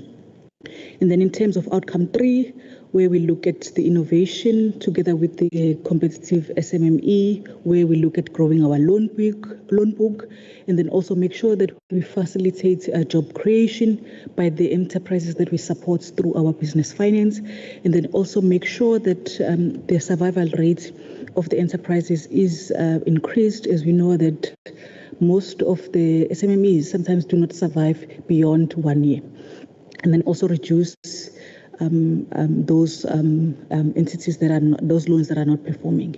And then outcome four, where we increase the economic transformation and empowerment through our training academy that we have managed to obtain via the SITAs, and then also making sure that the funding of the entities does benefit the businesses within the KZN, and then also make sure that we allocate equitable funding to women, youth, and Black people, as well as people living with disabilities, and then obviously supports Black entrepreneurs and as well as industrialists through the ITFC's incubation program. And then outcome 5, where we look at the time and the high quality delivery of the projects that we implement via implementing agent units. And also we do facilitate job creation via those projects that we implement. And then obviously number 6, where we look at obviously making sure that we've got a well-governed, capable and sustainable organization, where we look at our audit outcome as well as managing costs, and then also obviously have the high return on the investment that we make. Then moving straight to the budget, we just on slide 5, we reflect in terms of the revenue that we generate as an organization. As you know, Chair, our revenue is generated mostly from the interest that we charge our businesses via business finance loans, as well as the fees that we get obviously from those products, and then also via the rental portfolio that we have within the province. Of course, we have 3 big industrials estates within the province, as well as the light industrial, as well as the MSME parks and the retail portfolio. So that is how we generate our income. For the 25-26 financial year, we just over R1 billion in terms of the revenue that we plan to generate, and also including a portion from the implementing agent, as we do charge or rather recover to make sure that that unit obviously is is sustainable. And then obviously in terms of our expenses, they're just over 850. Again, in terms of our operations, the one big expenditure line item relates to the rates and the utilities. We do have licenses in terms of with Eskom, where again we resell to some of our clients in the industrial estates. So that's the big cost driver that we have in the business, and then also in terms of the rates, insofar as our properties that we have in the province, we are budgeting a profit as an organization. And then if we move on to some of our business units, I'll start with the support function, which we call the corporate support services, which is our corporate HR, group finance, our IT and risk. And again, it relates to the outcome 4 and 6 that I've spoken about in terms of the transformation as well as the governance and sustainable organization. In terms of those business units, we have set aside around 217 million insofar as the compensation of employees. Again, within those particular business units, and there are goods and services of just over 80 million insofar as that is concerned. However, we have set aside around 66 million in terms of the capital expenditure, and most of it relates to investment in our IT infrastructure. And again, the big beneficiaries when it comes to that, the infrastructure relates to our property management system, as well as business finance, commercial lending system, as we have identified obviously the need to make sure that we've got tools and trades to implement the technology that we need, such that our services that we provide are efficient and competitive in the market. And then also we just highlight in terms of the outputs as well as the indicators and so far as the targets, which now again links to our APP, because of course for you to have a budget, you must show exactly what are the the outputs insofar as that is concerned. In the next slide, on slide 8, we talk about the procurement spend. Between the various groups, between black-owned, women-owned, youth-owned, as well as people with disabilities as well in terms of those businesses, and then as well as some of the beneficiaries in our training program that will obviously be driven by the corporate support services business units. I will skip and then go to slide number 11, where again, just a reflection on the business finance business unit, which is again one of our main business units that talks to the funding insofar as the loans that we grant to the SMMEs. And for the 25-26 financial year, we've set aside around 200 million insofar as the loans that we will be granting to the SMMEs. And also we are highlighting around 37 million relating to the employee cost within that business unit, as well as the goods and services that are needed to actually make sure that that 200 million that we talk about granted to the SMMEs is again processed. There is the pre-investment support that we give to the SMMEs before they can even apply, and then even during the implementation of their projects, make sure that there is support in terms of those businesses and the post-investment to make sure that the businesses are sustainable. And then also again, we're just talking of the indicators as well in terms of the APP, where you can see that we talk about some of the funding that we will have to raise as IDFC external funding, where we have partnerships with some of the private sector partners as well to make sure that we co-fund some of the projects that we implement insofar as the loans that we issue out. And also, obviously, as you issue loans, you must make sure that you collect. Again, we're just highlighting where, in terms of the targets that we have set out in terms of the loan book, where we're saying stage 1 and 2, that means those are performing quite well. Again, as you can see, over the next 3 years, we want to grow that in terms of the businesses that are able to pay IDFC on time. And then when you look at stage 3, the idea is to reduce the loans that are sitting in that particular segment where they're not able to pay on time and they are struggling. Then we reflect obviously to the monies that we're going to outlay, the 200 million that I spoke about, as well as the efficiencies in terms of processing loans to make sure that from the time you receive the application to the time dispersed, it's within a reasonable time. And I've spoken about the post-investment support, but also the other thing that we do as part of this business finance, we do track the jobs that are created as we issue out the funding to the various SMMEs, and we have set targets to say this is what we want to see as the SMMEs are implementing the loan funding that they get over the next 3 years. And then again, we're just highlighting the support in terms of the designated groups as well, in terms of now within this 200 million, how should it be split up? We're just highlighting the targets that we've set within the various designated groups.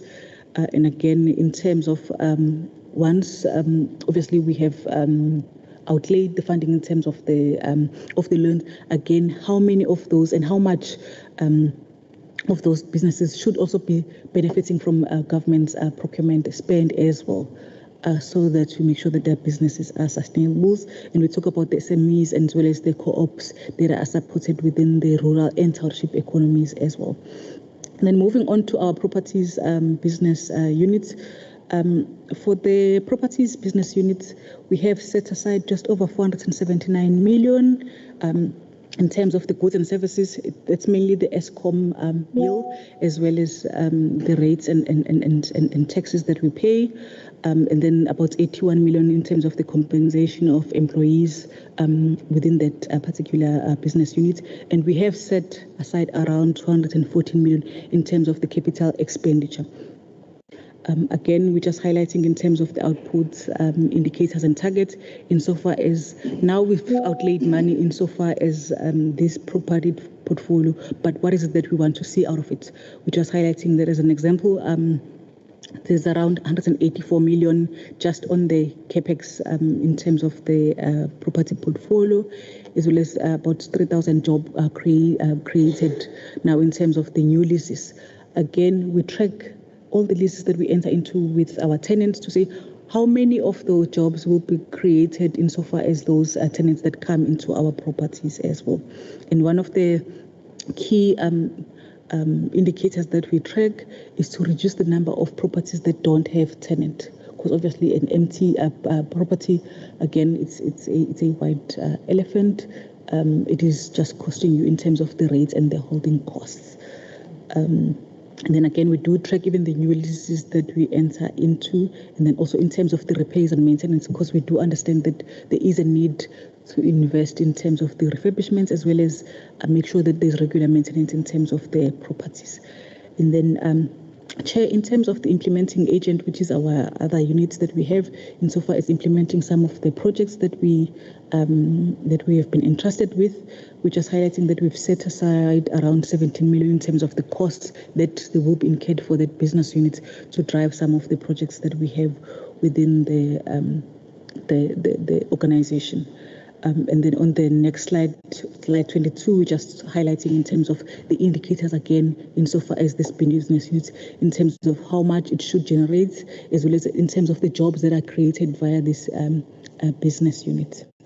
And then slide 23, just a summary of our CAPEX as IDFC. I've spoken about the 200 million which we outlay in terms of the SMMEs. About 80 million comes from the monies that IDFC generates via the rentals that we charge. Our property portfolio is profitable, and then we take some of that money to invest within the SMMEs where we grant them loans, obviously, as part of the economic development. And then we've got the EDTEA fund, which is money that was granted to IDFC years ago by EDTEA. Again, it's from the collections as well as the interest that we are able to say for 25-26, 120 million will be outlaid to the SMEs within the province. And then on properties, as I've said, there's about 214 million in terms of the CAPEX. It's about 113 million in terms of the SASRA rebuilds. IDFC was negatively affected by the unrest, and this relates to now rebuilding some of those projects. And obviously, I know that at an appropriate time, the committee obviously will like to see those properties as well in terms of what has been done.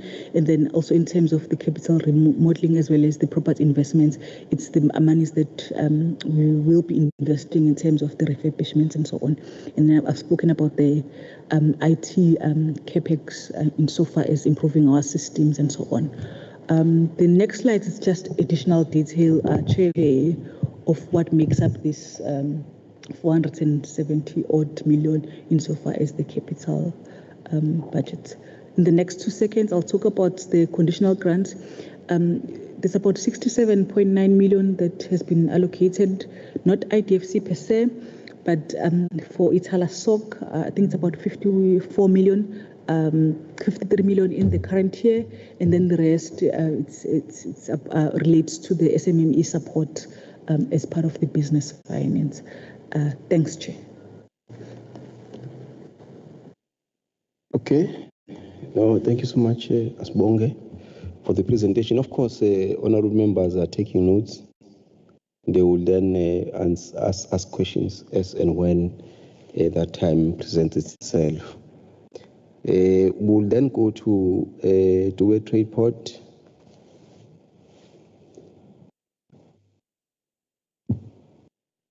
Thank you, Chair.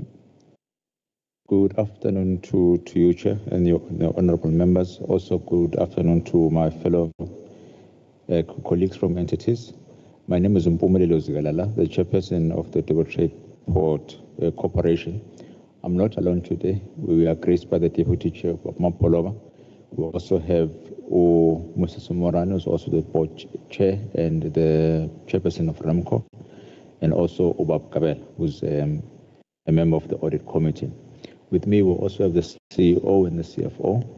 And just to shoot straight to the point, Chair, it's the CFO that is going to make a presentation today. Thank you. Over to you, sir. Thank you, Chair. Good afternoon, Honorable Chairperson, honorable members, board members and officials. In terms of the Durban Trade Port, the key mandate for Durban Trade Port is to facilitate economic growth, attract long-term investment, and facilitate exports. This is seen in looking at the achievements to date. The growth is recognized recognized in terms of the 50 operational investors. 17 of those investors are Black-owned. The 5,200 permanent jobs and 7,400 temporary jobs, and the 51,000 indirect jobs. In terms of attracting investment, we've achieved just over 4 billion total investment and export of 1.6 billion. Alignment to the provincial and national and provincial priorities.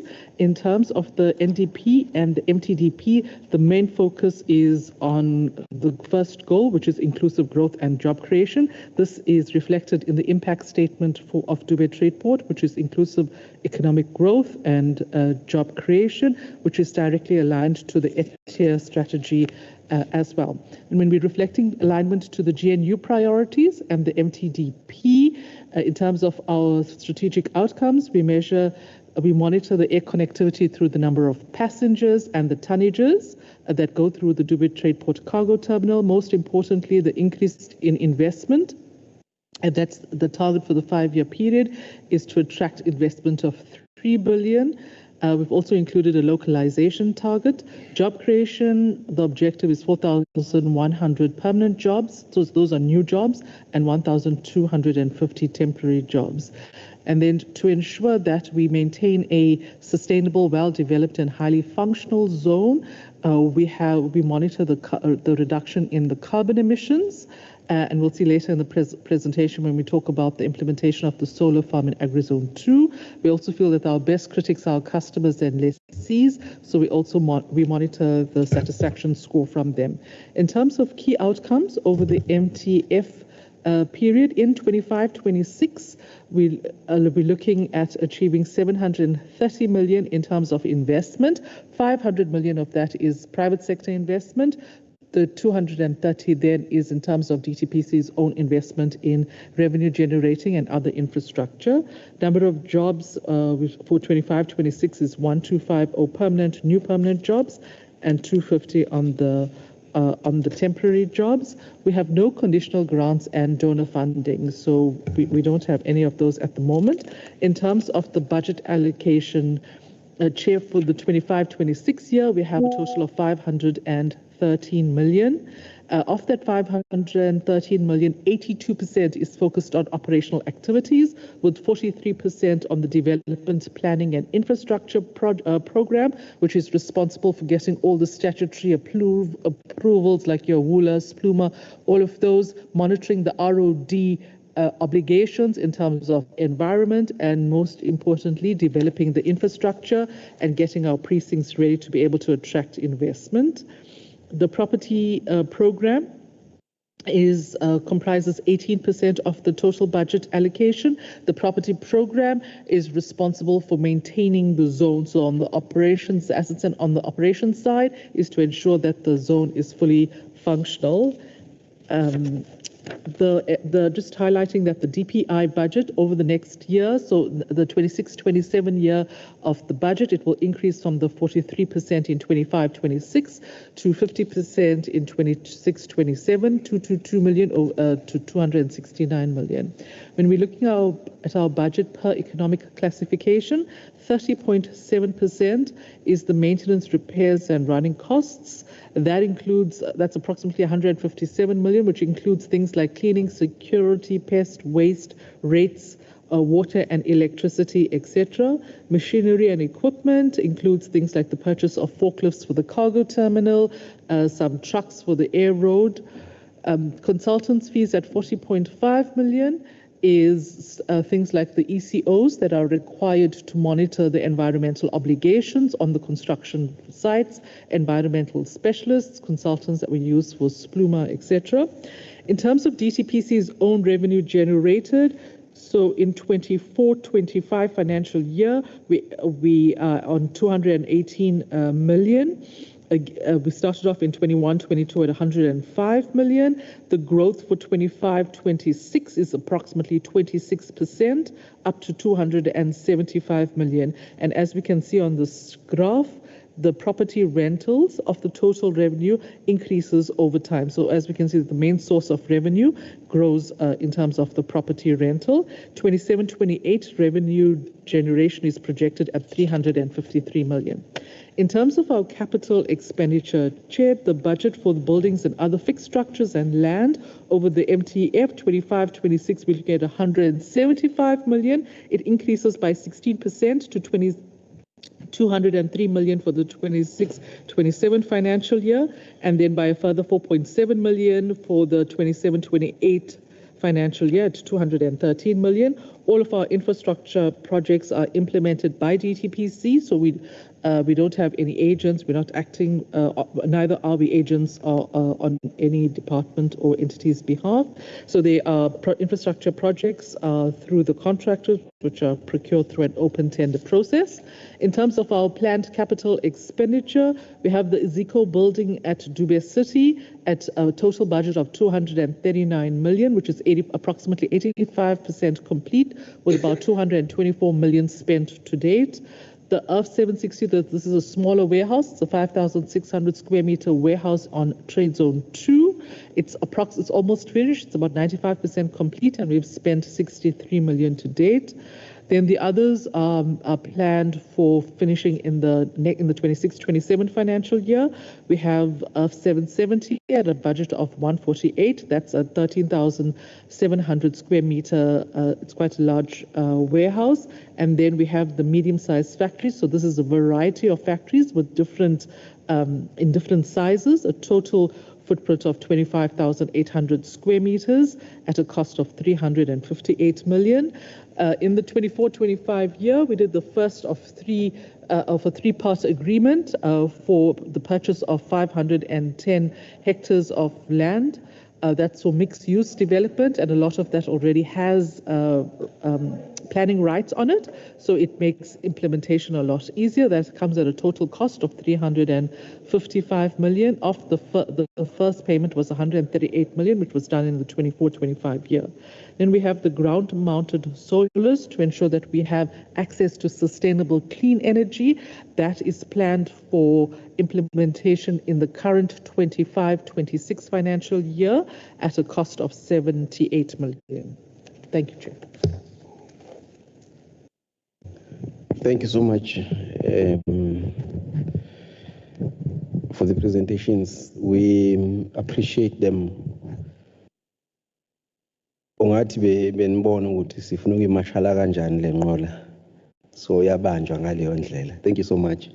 We are left only with KZN Growth Fund, and we're hoping that they will be here so that when we start our discussions, even them, they are here, but they are not here yet. I think, honorable members, we will then take the discussions. It means we'll take their presentation later on when they come. It's not normal though for an entity to be requested to be here at 11 o'clock. It's not here at almost 12:30. It's just not normal, irrespective of the reasoning that can be provided. All right, honorable members, here are the presentations that we have taken. I think it's been a lot, but I'm sure we've been noting any areas. Of course, Honorable CQ requested that we excuse her, and she joined virtually because, like me, she's not well, but continued to do the work for the nation. So I'll take hands, honorable members. Honorable Kanye, any other takers? Honorable de Klerk. I'm checking here, even on the screen, I do not see any hand for now. All right, let's start at that. Start with you, Honorable Kanye.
The entity needs to find ways to work smarter and achieve increased value for money.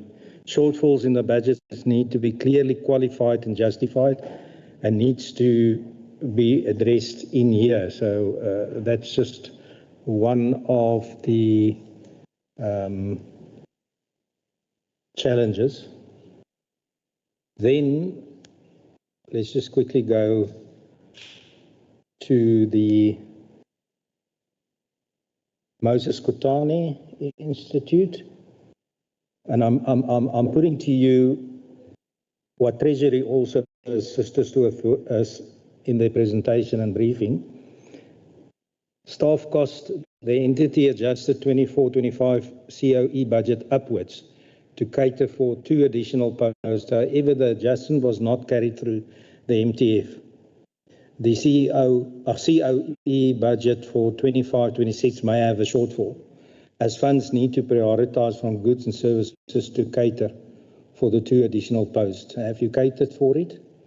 Already the entity's budget shows low growth from the 25-26 years onward, and concern is whether the budget allows for inflationary increases for student bursaries, research projects, and general expenses. So the question is, have you budgeted for that, and why the low growth?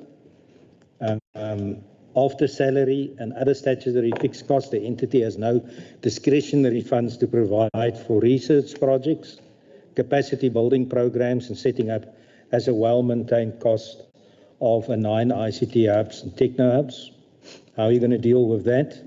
The entity is not budgeting for machinery and equipment for 25-26 onwards, as there is no planned purchase for new assets. However, Provincial Treasury is of the view that this is unrealistic, as the purchase of the new and replacement of assets is unavoidable and necessary. Lastly, the entity also implementing the necessary transitional measures to transition from an NPC to a Schedule 3 entity. So maybe you can assist us on that. Then the Grow Fund. I'll quickly jump to the challenges. Not a lot here, it seems. The entity has recently been listed as a Schedule Schedule 3D government business enterprise from a Schedule 3C from a Schedule 3 public entity. So, Honourable de Klerk, the growth fund is still coming. Oh, yes. It's them that just yes, came. so say they're still coming. They have not presented. Yeah. Thank you. Yes, thank but you can continue with the other question. Yeah. Richards Bay, Shorten. It seems that the impact of that has not been factored into your budget. Is that correct? And how are you going to deal with that? Secondly, cost of bulk infrastructure was not provided for. Underfunded projects include the Mandlazini bulk water pipeline, Phase 1F railway line and switching station. Why wasn't it provided for in the budget? Lengthy process to obtain environmental impact assessment approvals. Does your budget speak to that? How are you going to deal with that? And then a shortage of land for development. How are you going to deal with that as a challenge? Then it is the EDTEA IDFC. Challenges here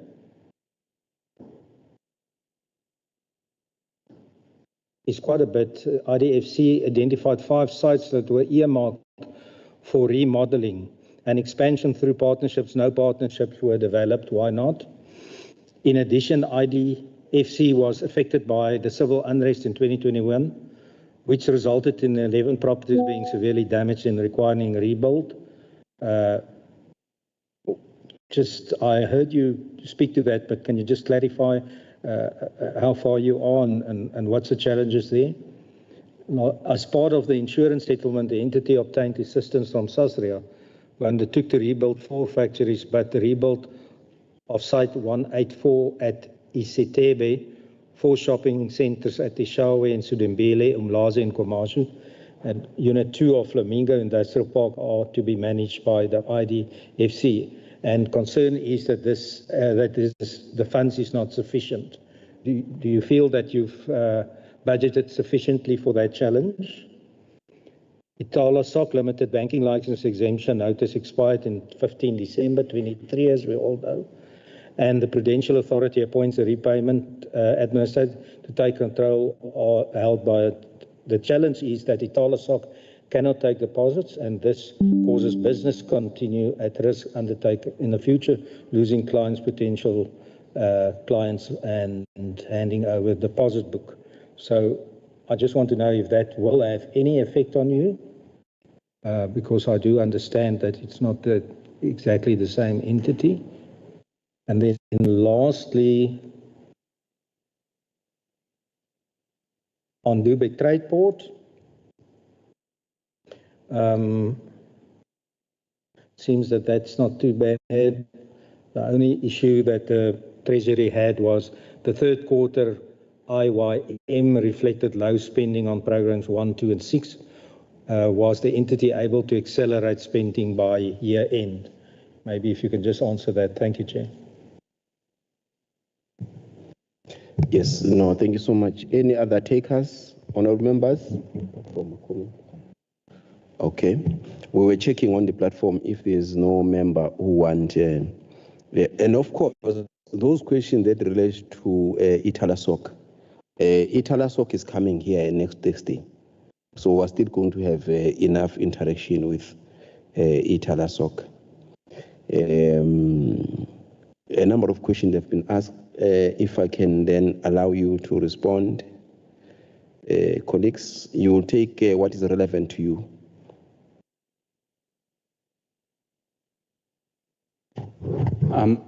Thank you, Honourable Chair. With regards to the questions from Honourable de Klerk, with regards to matching and placing and whether or not the impact of it is catered for in the budget. So once the grading exercise has been completed and the full impact of it has been established, the entity has a period of, I think, 3 to 5 years to rectify differences that do arise from that study.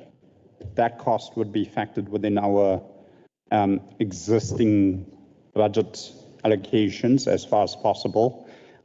So it would be a phased-in approach of dealing with those costs.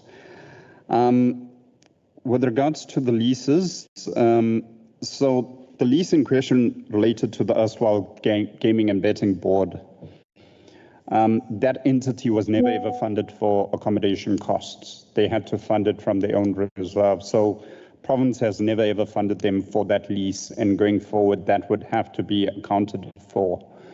So one of the areas that we're looking to try and fund that with is the fee adjustment. Our Schedule 2 was last amended in 2013. We have put that forward, and I do believe it is now going through the procedures of being tabled. And should that adjustment go through, then we're looking at increased revenues of 8 to 10 million a year that could be utilized to partly offset the increased cost on leases.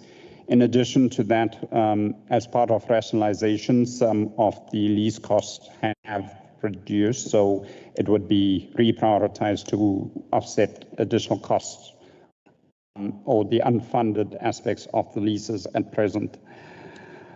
I think the comments about working smarter are noted. As I indicated earlier in my presentation, one of the main priorities of the entity is a business process re-engineering and looking at all processes. Given that two entities have recently merged, there is a lot of room for improvement, and we are tirelessly working on such. Hence, even part of our APP targets are to ensure that by the end of certain periods, at least 40% of all processes will be automated. That does come with the cost, and you would have seen even within our budget, there are limited resources that we've got to work within. So again, plans will be dependent on budget availability to address those items. I think I have answered your question, sir. Thank you. Richard Bay, yes. Thank you, Chair. Responding on the questions asked from Honourable Member de Klerk from Richards Bay. Firstly, the impact of the VAT. What is the impact on the VAT? In our budget, what we normally bring in is the impact on the VAT on the grant funding that we receive from the department. The remainder of the figures are exclusive of VAT. The impact in terms of the adjustments, which was approved, adjustment in the VAT rate, it was approved after the approval had been done of this budget. Analysis, once it's been finalized, will be submitted to the board. If there is any significant adjustment that is required to the board for approvals, and then around the mid-year. But when I look at it, as well as what we have included it in our budget, might not possibly be a significant impact, but we are still busy with that analysis. In terms of budgeting for bulk infrastructure, the projects have been included in the budget for 25-26, so they have been sufficiently budgeted for. What we have not included is for the remainder of the 3 years within the MTEF period, because the current projects that we are running with, the plan is to finalize those projects in the current financial year. When we submit in the next financial year, the other infrastructure projects, that when we then add them in the years that will follow. However, all the ones that have been included in the presentation are planned to be completed in the 25-26 financial year. Then the issues around lengthy processes, challenges around lengthy processes in terms of obtaining environmental approvals. There are continued engagements through our stakeholder relations between our entity as well as our shareholder, the department, in terms of trying to streamline those processes. It's things that we try and facilitate from the entity side between ourselves, the investors, as well as our department, in terms of how we can streamline those processes. But it comes from continued stakeholder engagements that we do undertake on a regular basis, Chair. Then finally, around shortages around land, we do have a 50-year master plan that gets reviewed on an annual basis. Some of the measures that are being implemented to address the issues around shortages of land, if I can just mention a few, is the continued engagements with our local government, City of one being City of Umhlathuze, one of our stakeholders, City of Umhlathuze, in one of their areas, that is the CIA, where we have, it has been approved by the Executive Council, and we're finalizing agreements around managing their sites and establishing it as an SEZ. The other ones that we are continuing to explore and continued engagements with is the Ingonyama Trust land as well, for further expansions in terms of the land portfolio. I think that would be the last one from our side. Thank you, Chair. No, thank you so much. I think there was something that had been that you wanted to add on with regards to ERA. Yes. Greetings, Honourable Chair. Greetings, Honourable Members. I just wanted to add from a progress of the fee schedule, because it is critical in terms of giving us additional earned revenue, in that in terms of our legislation is supposed to be put together and consulted with the MEC Finance, who should support it. That has been done. It's currently being translated, and so it will undergo the pre-consultation process. So we're hoping that it will be implemented in the current MTEF. Thank you.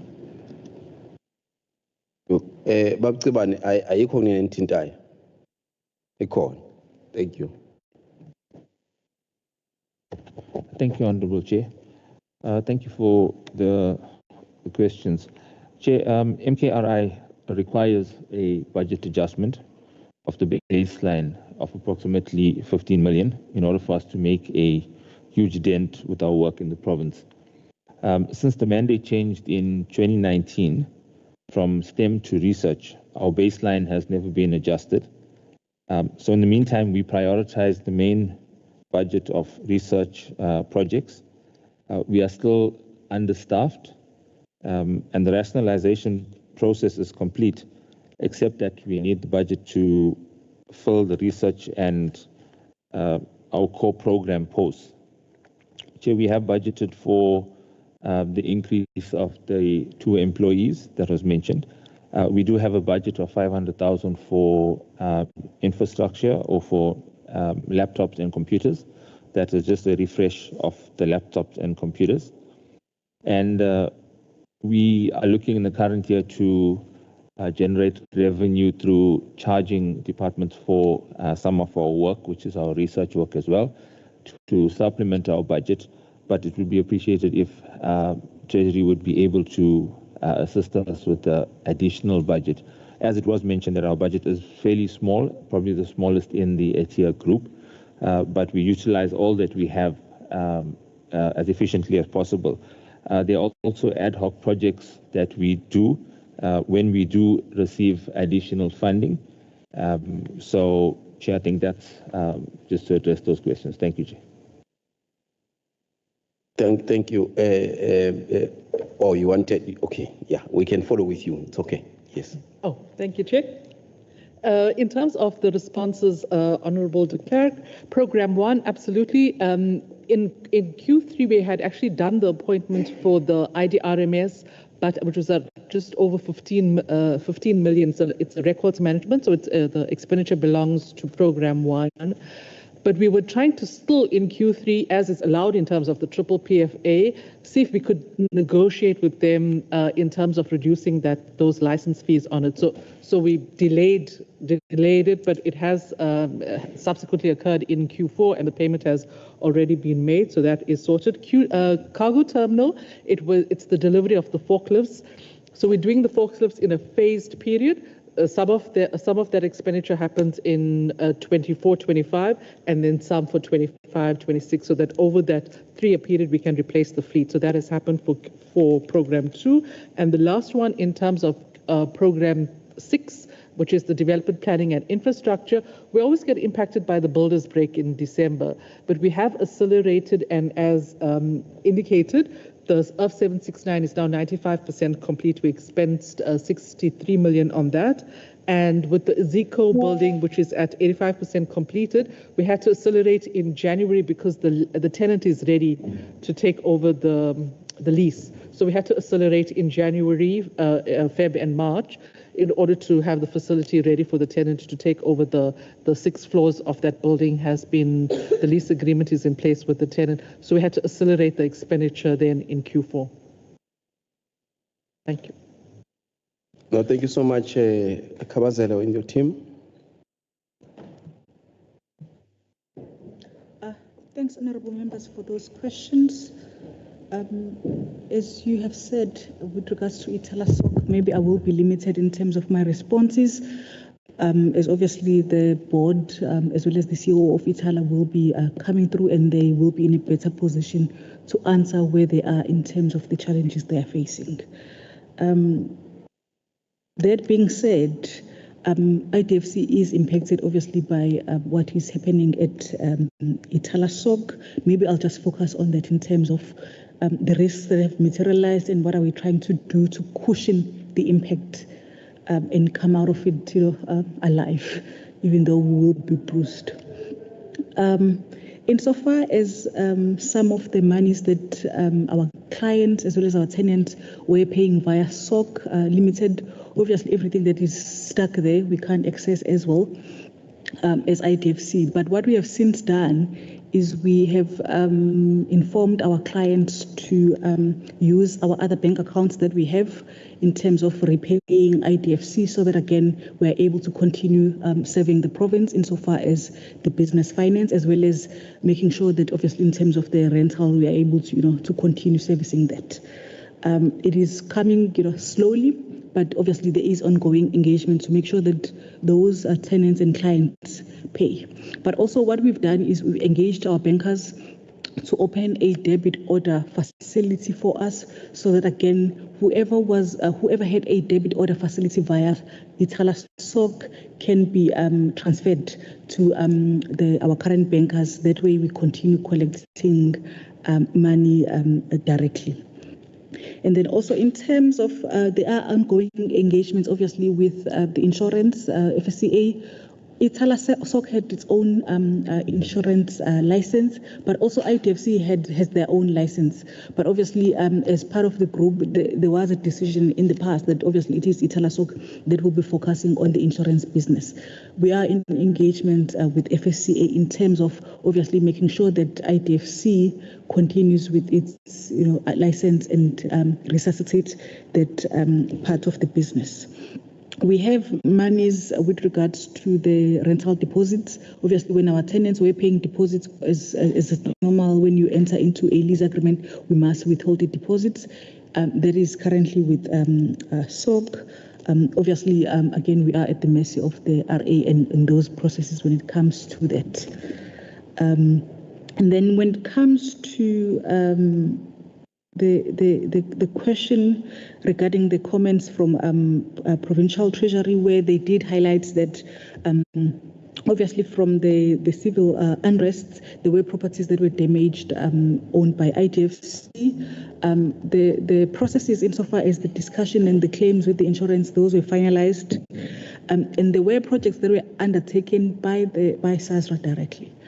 But during that process, obviously, there were delays in terms of the implementation of those projects, because initially IDFC thought it would be quicker if SASRA implements, those projects in terms of rebuilding for us. But obviously, with the challenges and the reliance that we were placing on them, they only did the 2 projects up in Ematadeni. But the other projects, obviously, we have taken over to do it ourselves. That way, you are able to monitor the project yourself, and then also, obviously, you can hold the suppliers accountable in terms of the progress that they are making. Of course, the issue of money insofar as what the insurance paid out, it's not in current terms values insofar what you will have to outlay to actually build, those properties. But what happened was that we took a business decision to assess which properties we will prioritize in terms of now rebuilding. In addition to the 2 that they did, 4 additional sites were identified, and all 4 of them are in progress in terms of the rebuild. Insofar as that is concerned, and once they, obviously, I think in terms of now the business decision that was taken, insofar as now assessing what is it that you can do with the money that you have, I do think that the budgets that we have set aside, it is sufficient for those obviously remodeled properties that we're going to be building. Obviously, again, it's properties that will be able to compete with other other tenants in the market. And 4 of those are in progress. And then in terms of the 4 remodeling, in terms of the comments from Treasury, where we've gone out to the market to try and get partners. Yes, it is true that at first, obviously, we didn't have any takers. Understanding where we were at that point in time, it was after COVID, the unrest, as well as the floods in the province.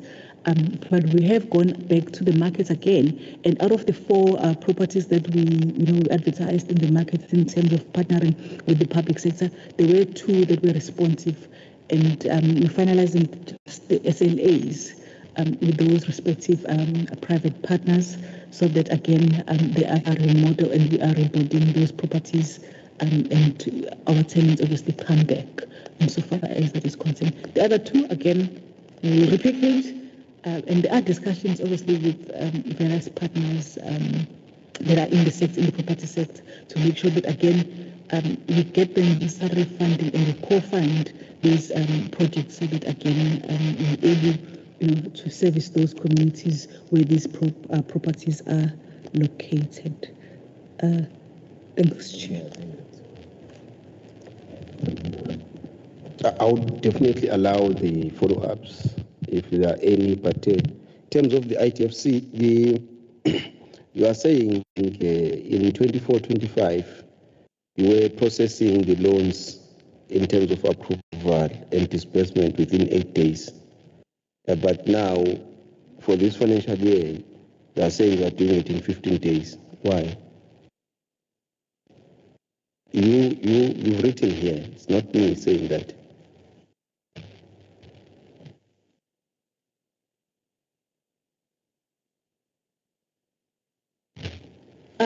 Thanks, Chair. What has happened, obviously, with the negative publicity that we are getting and the challenges, the pipeline is shrinking because, again, in the market, obviously, people are unsure, is EDTEA still the right partner to fund my business? So it is taking, the pipeline has shrunk, and then also in terms of the applications that we have, we are seeing some people withdrawing those applications. So that is affecting now the time it will take to get the necessary information in terms of the pre-investment support.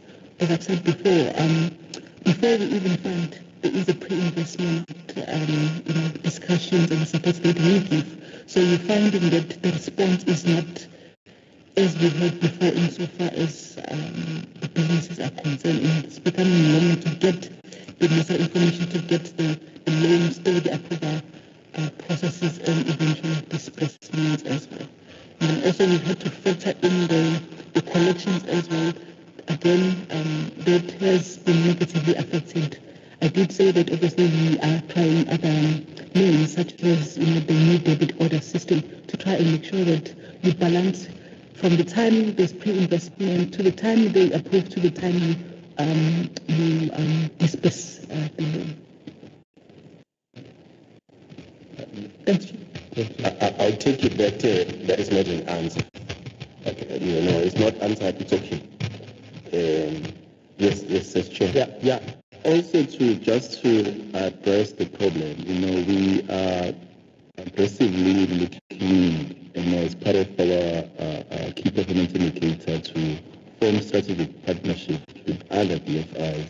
We are already in the process of engaging them to co-fund, particularly on the SMME, so we hope that if we are able to reach a deal with one of the DFIs that we are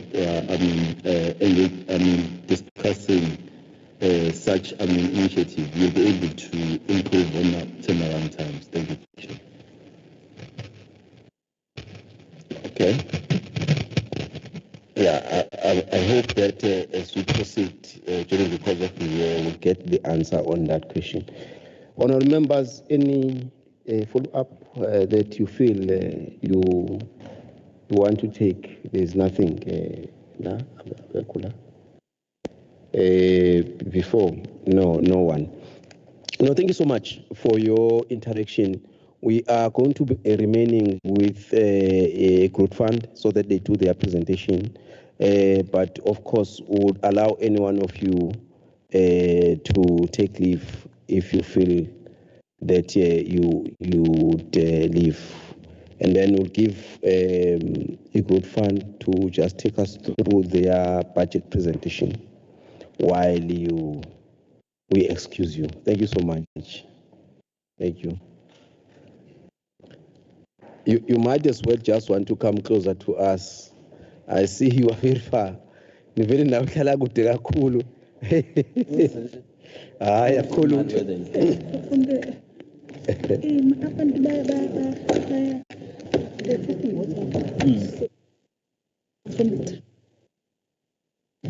Patient comes, you start counting. It takes 8 days.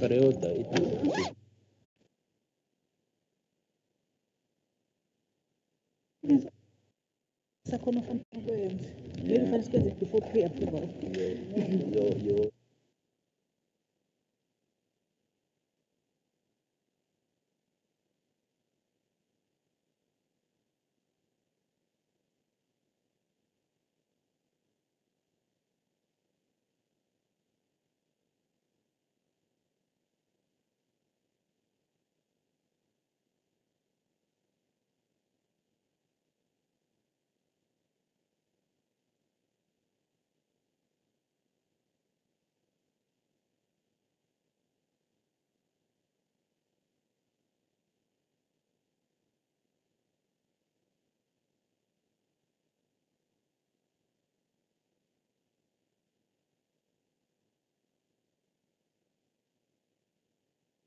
All right, I think we can reconvene again with growth fund. You are welcome.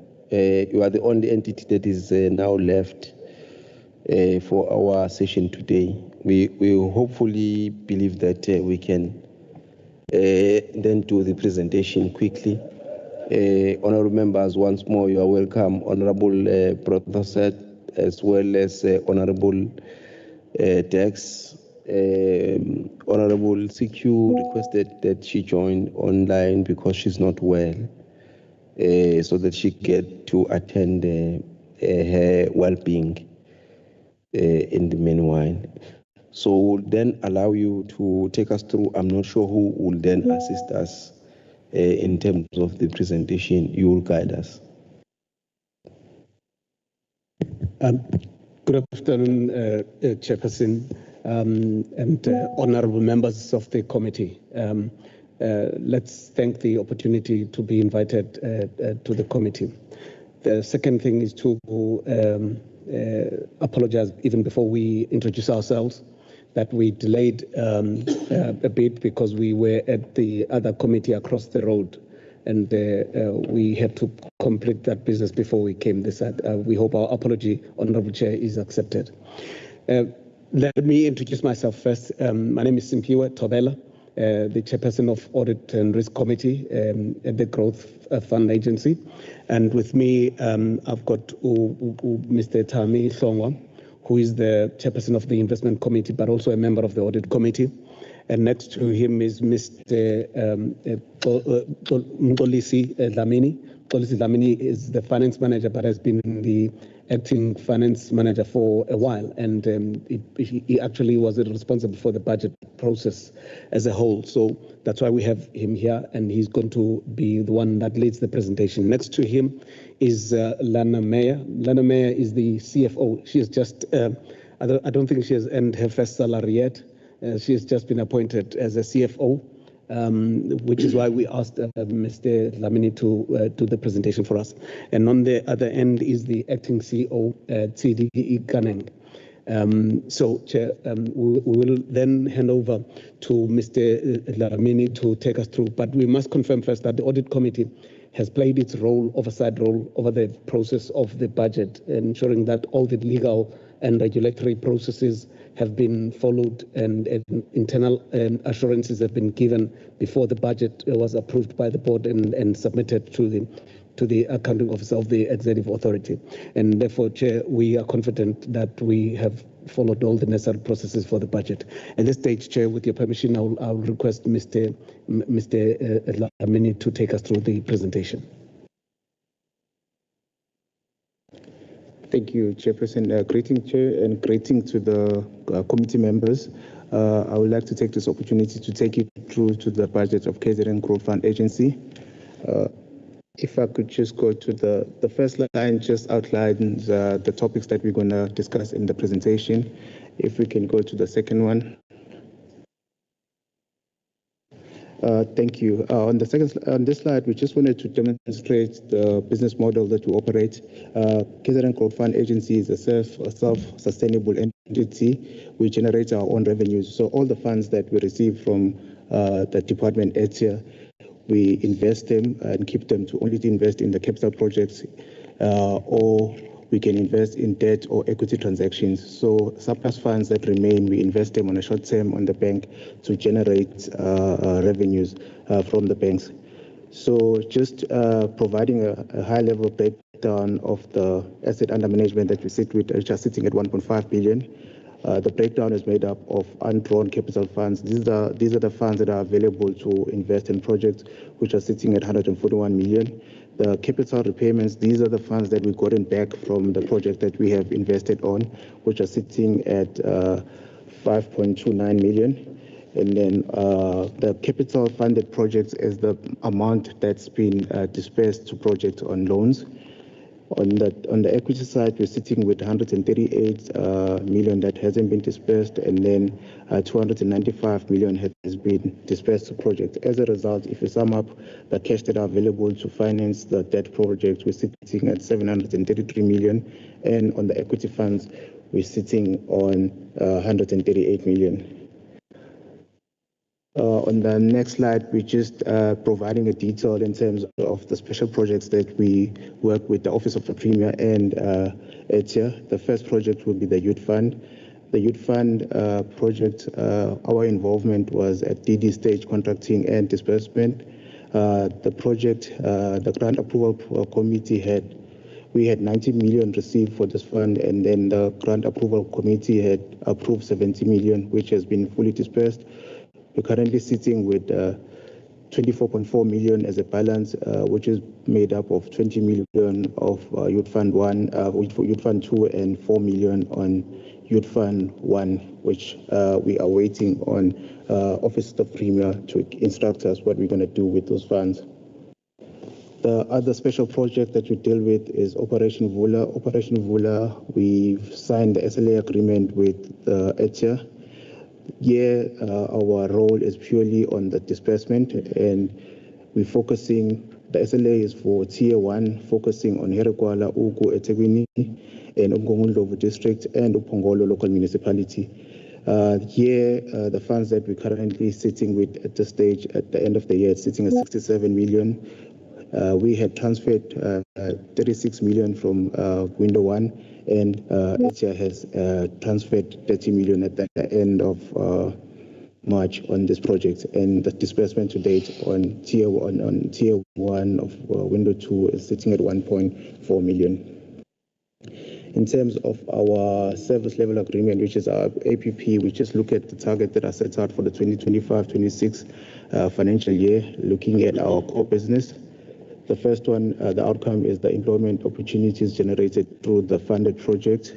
The target is to create 532 jobs in the next financial year, and also to disperse 187 million on approved projects. The other outcome is to increase access to funding from the black industrialists, women and youth. Here the target is to have deals approved in the following designated group, which is one deal for women-owned project, one deal for youth-owned project, or people living with disabilities, one deal from a rural area, one deal from a township, and 2 deals for black industrialists. In terms of the outcome for improving the performance loans within the loan portfolio, our target is to at least have a 60% performing loan book at the end of March 2026, and then achieve an average installment collection within 30 days of the new quarter. The final 2 outcomes will be to increase the brand awareness and relevance. The target here will be strengthening the existing partnership with DFIs through 3 core funding deals, and also establish 1 new partnership with private sector for funding opportunities. The last outcome will be to increase the brand awareness and relevance, which will lead to growth in funding applications. And our target is to undertake 4 brand awareness interventions, including targeted campaigns, conferences, exhibitions, roadshows, and activations.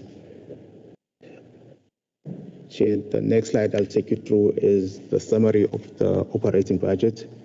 The way we've set up our template is we wanted to reflect the outcomes of 23-24 financial year, the approved budget for 24-25, and the revised budget, and also have the budget for 25-26.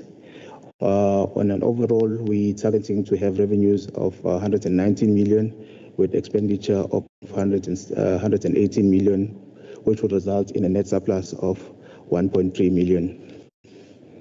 Then we can move to the more detailed presentation. In terms of our operating, our income, we have 2 sources of core income, which would be the income from the projects via loans. We budgeted to have income of 22 million from the surplus funds that are sitting in the bank. We're budgeting 89 million, and then based on the fee that we charge, which is the raising fee on new approved loans, we're budgeting 2 million, and then sundry income, which includes the dividends that we earn on equity investment, is sitting at 6.5 million, giving us a total of 119 million. In terms of our expenditure, we're budgeting for an expenditure of 110 million. The biggest amount will be the payroll. If you look at our payroll cost, is sitting at 59 million compared to the previous year. The revised estimate, there is a significant variance. This is due to the fact that the entity had more than 10 vacancies in the 2024-25 financial year, which include 3 vacancies from the senior executive, which is the CEO, the CFO, and the CRO. So those vacancies have been, even though they've been subsequently filled in the new financial year, but when we budgeted for the full headcount. And then we've also included 2 fixed terms position in the payroll budgets that we were paying via the service provider, which equates to about 2 million. In terms of the other operating expenditure, the other line which will have a significant increase will be on the computer services. This is due to the entity will have to incur additional costs for licenses for the ERP system that's going to implement in the new financial year. And also there are two other systems that will sitting on the capital expenditure, which will be for the risk department, will also have additional license fees. That has impacted that number. Other than that, Chairperson, the numbers are fairly consistent, with the exception that with the consultant fees, where we've looked at for our project verification, we do due diligence processes. So we've had to revisit the cost for the DDs that when we did our estimate in the budget, we've looked at the lowest cost that we've been incurring in the previous financial year, and we've based that cost on that. The legal charges will increase because in terms of recoveries, most of the matters are going to be going to court in the new financial year. Hence, we've increased our legal budget. Chairperson, and finally, on our capital expenditure, you will see that there's a growth in our capital expenditure, particularly with machinery and office equipment. The reason for this is we've recently moved to new offices, so we've budgeted 2 million for new office furniture, and then there are two projects. There's two systems that we require for the risk management system, which are sitting at 1.5 billion each. So hence our budgeted for our budget for capital expenditure is sitting at 7.2 million. Thank you very much, Chair. I'll be open to questions. No, thank you so much for the presentation. Honorable members, it's your chance, Honorable. We'll start with you, Honorable Dex, and then Honorable de Klerk.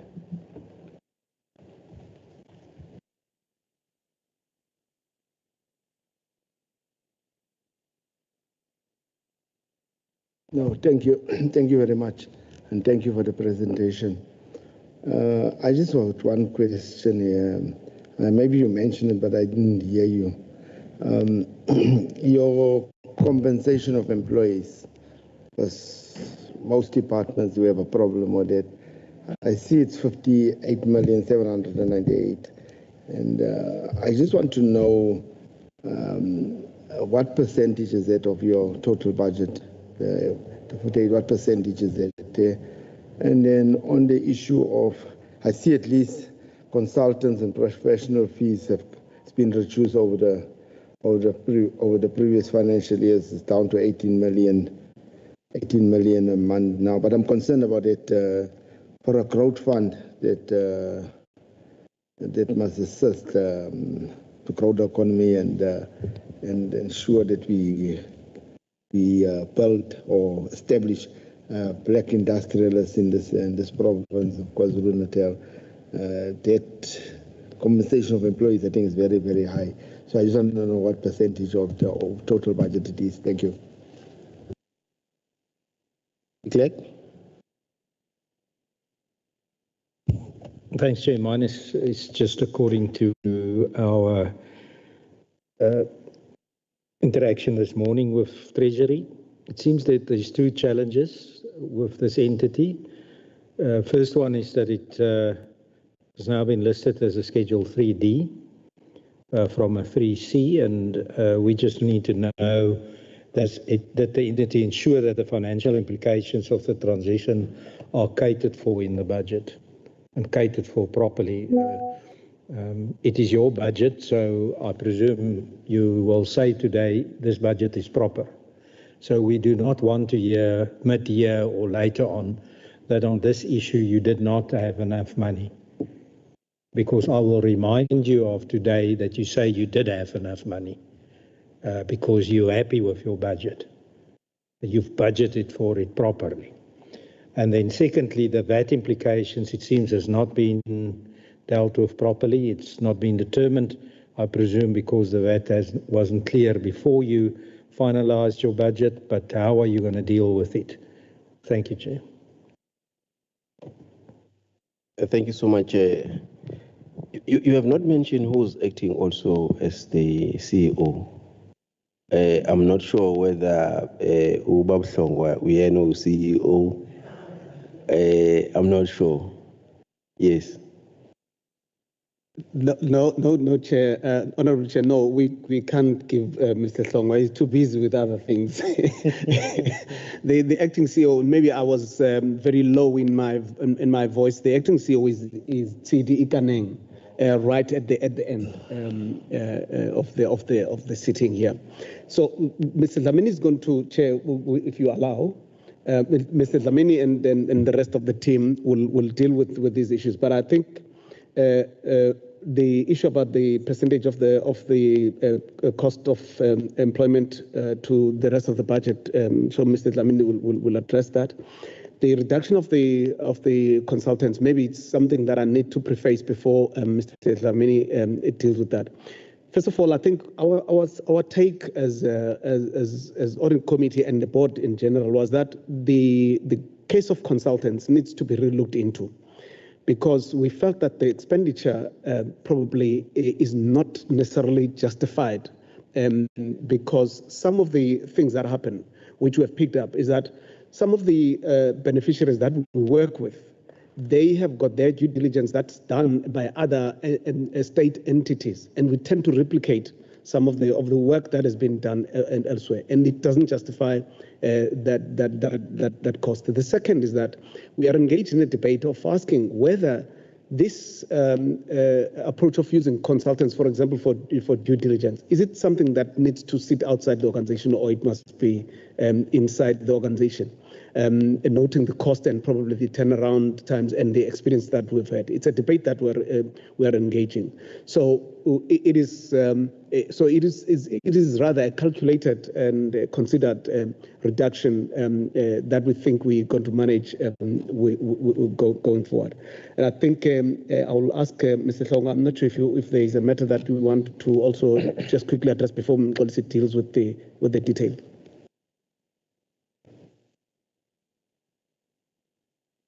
Thank you, Bob Sobela. Greetings to chairperson of the committee, as well as members of the committee, and fellow executive of Growth Fund.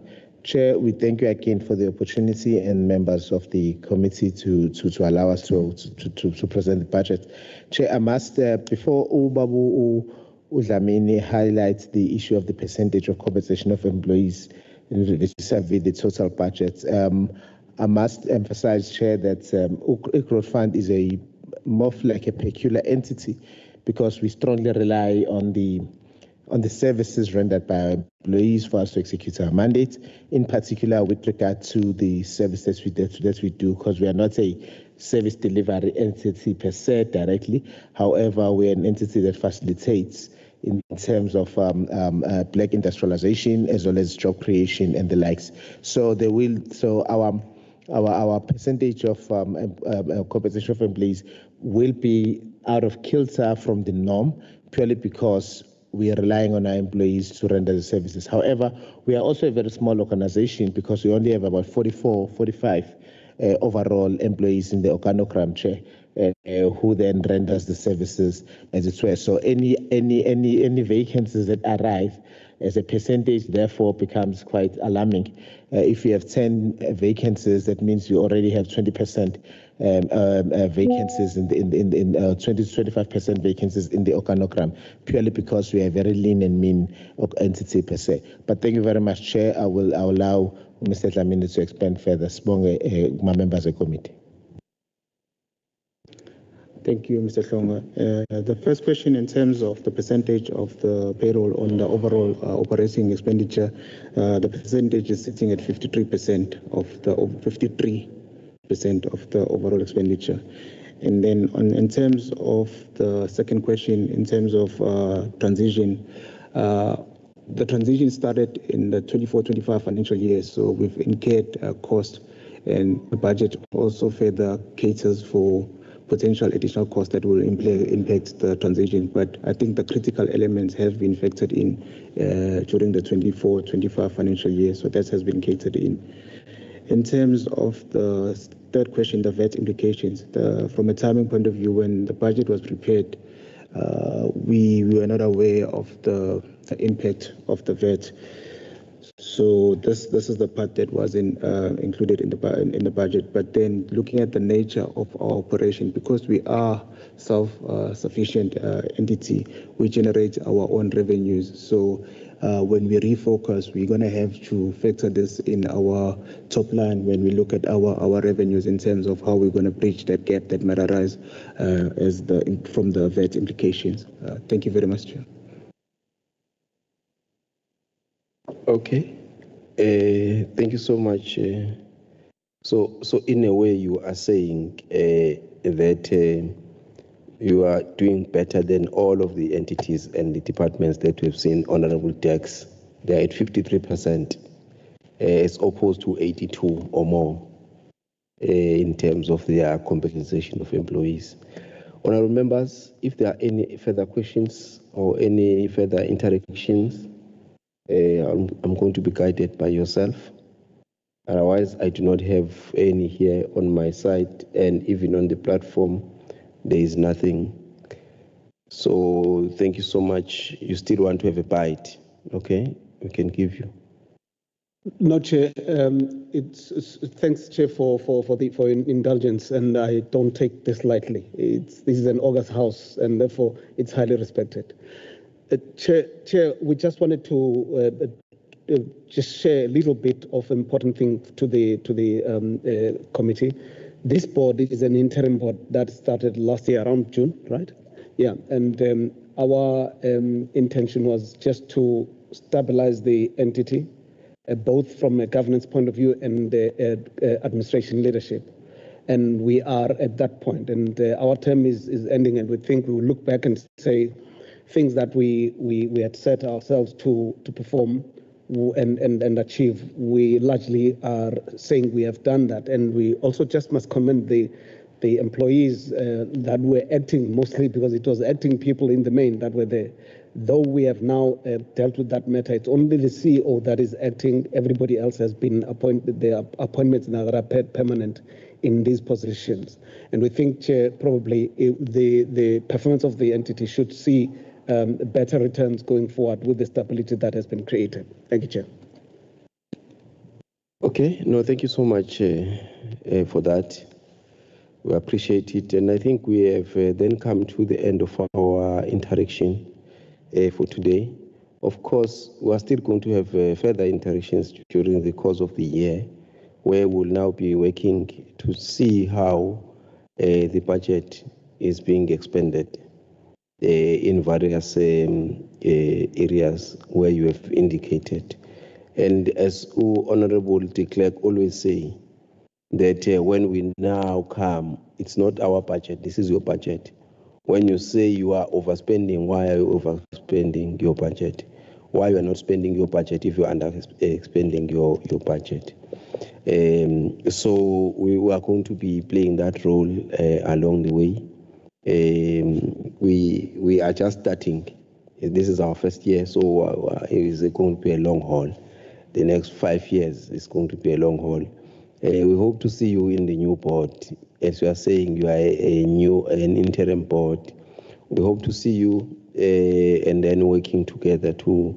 Our main focus is ensuring that the people of this province get the services that they deserve. With the amount that is there, we must provide those services. Thank you so much. The meeting is adjourned.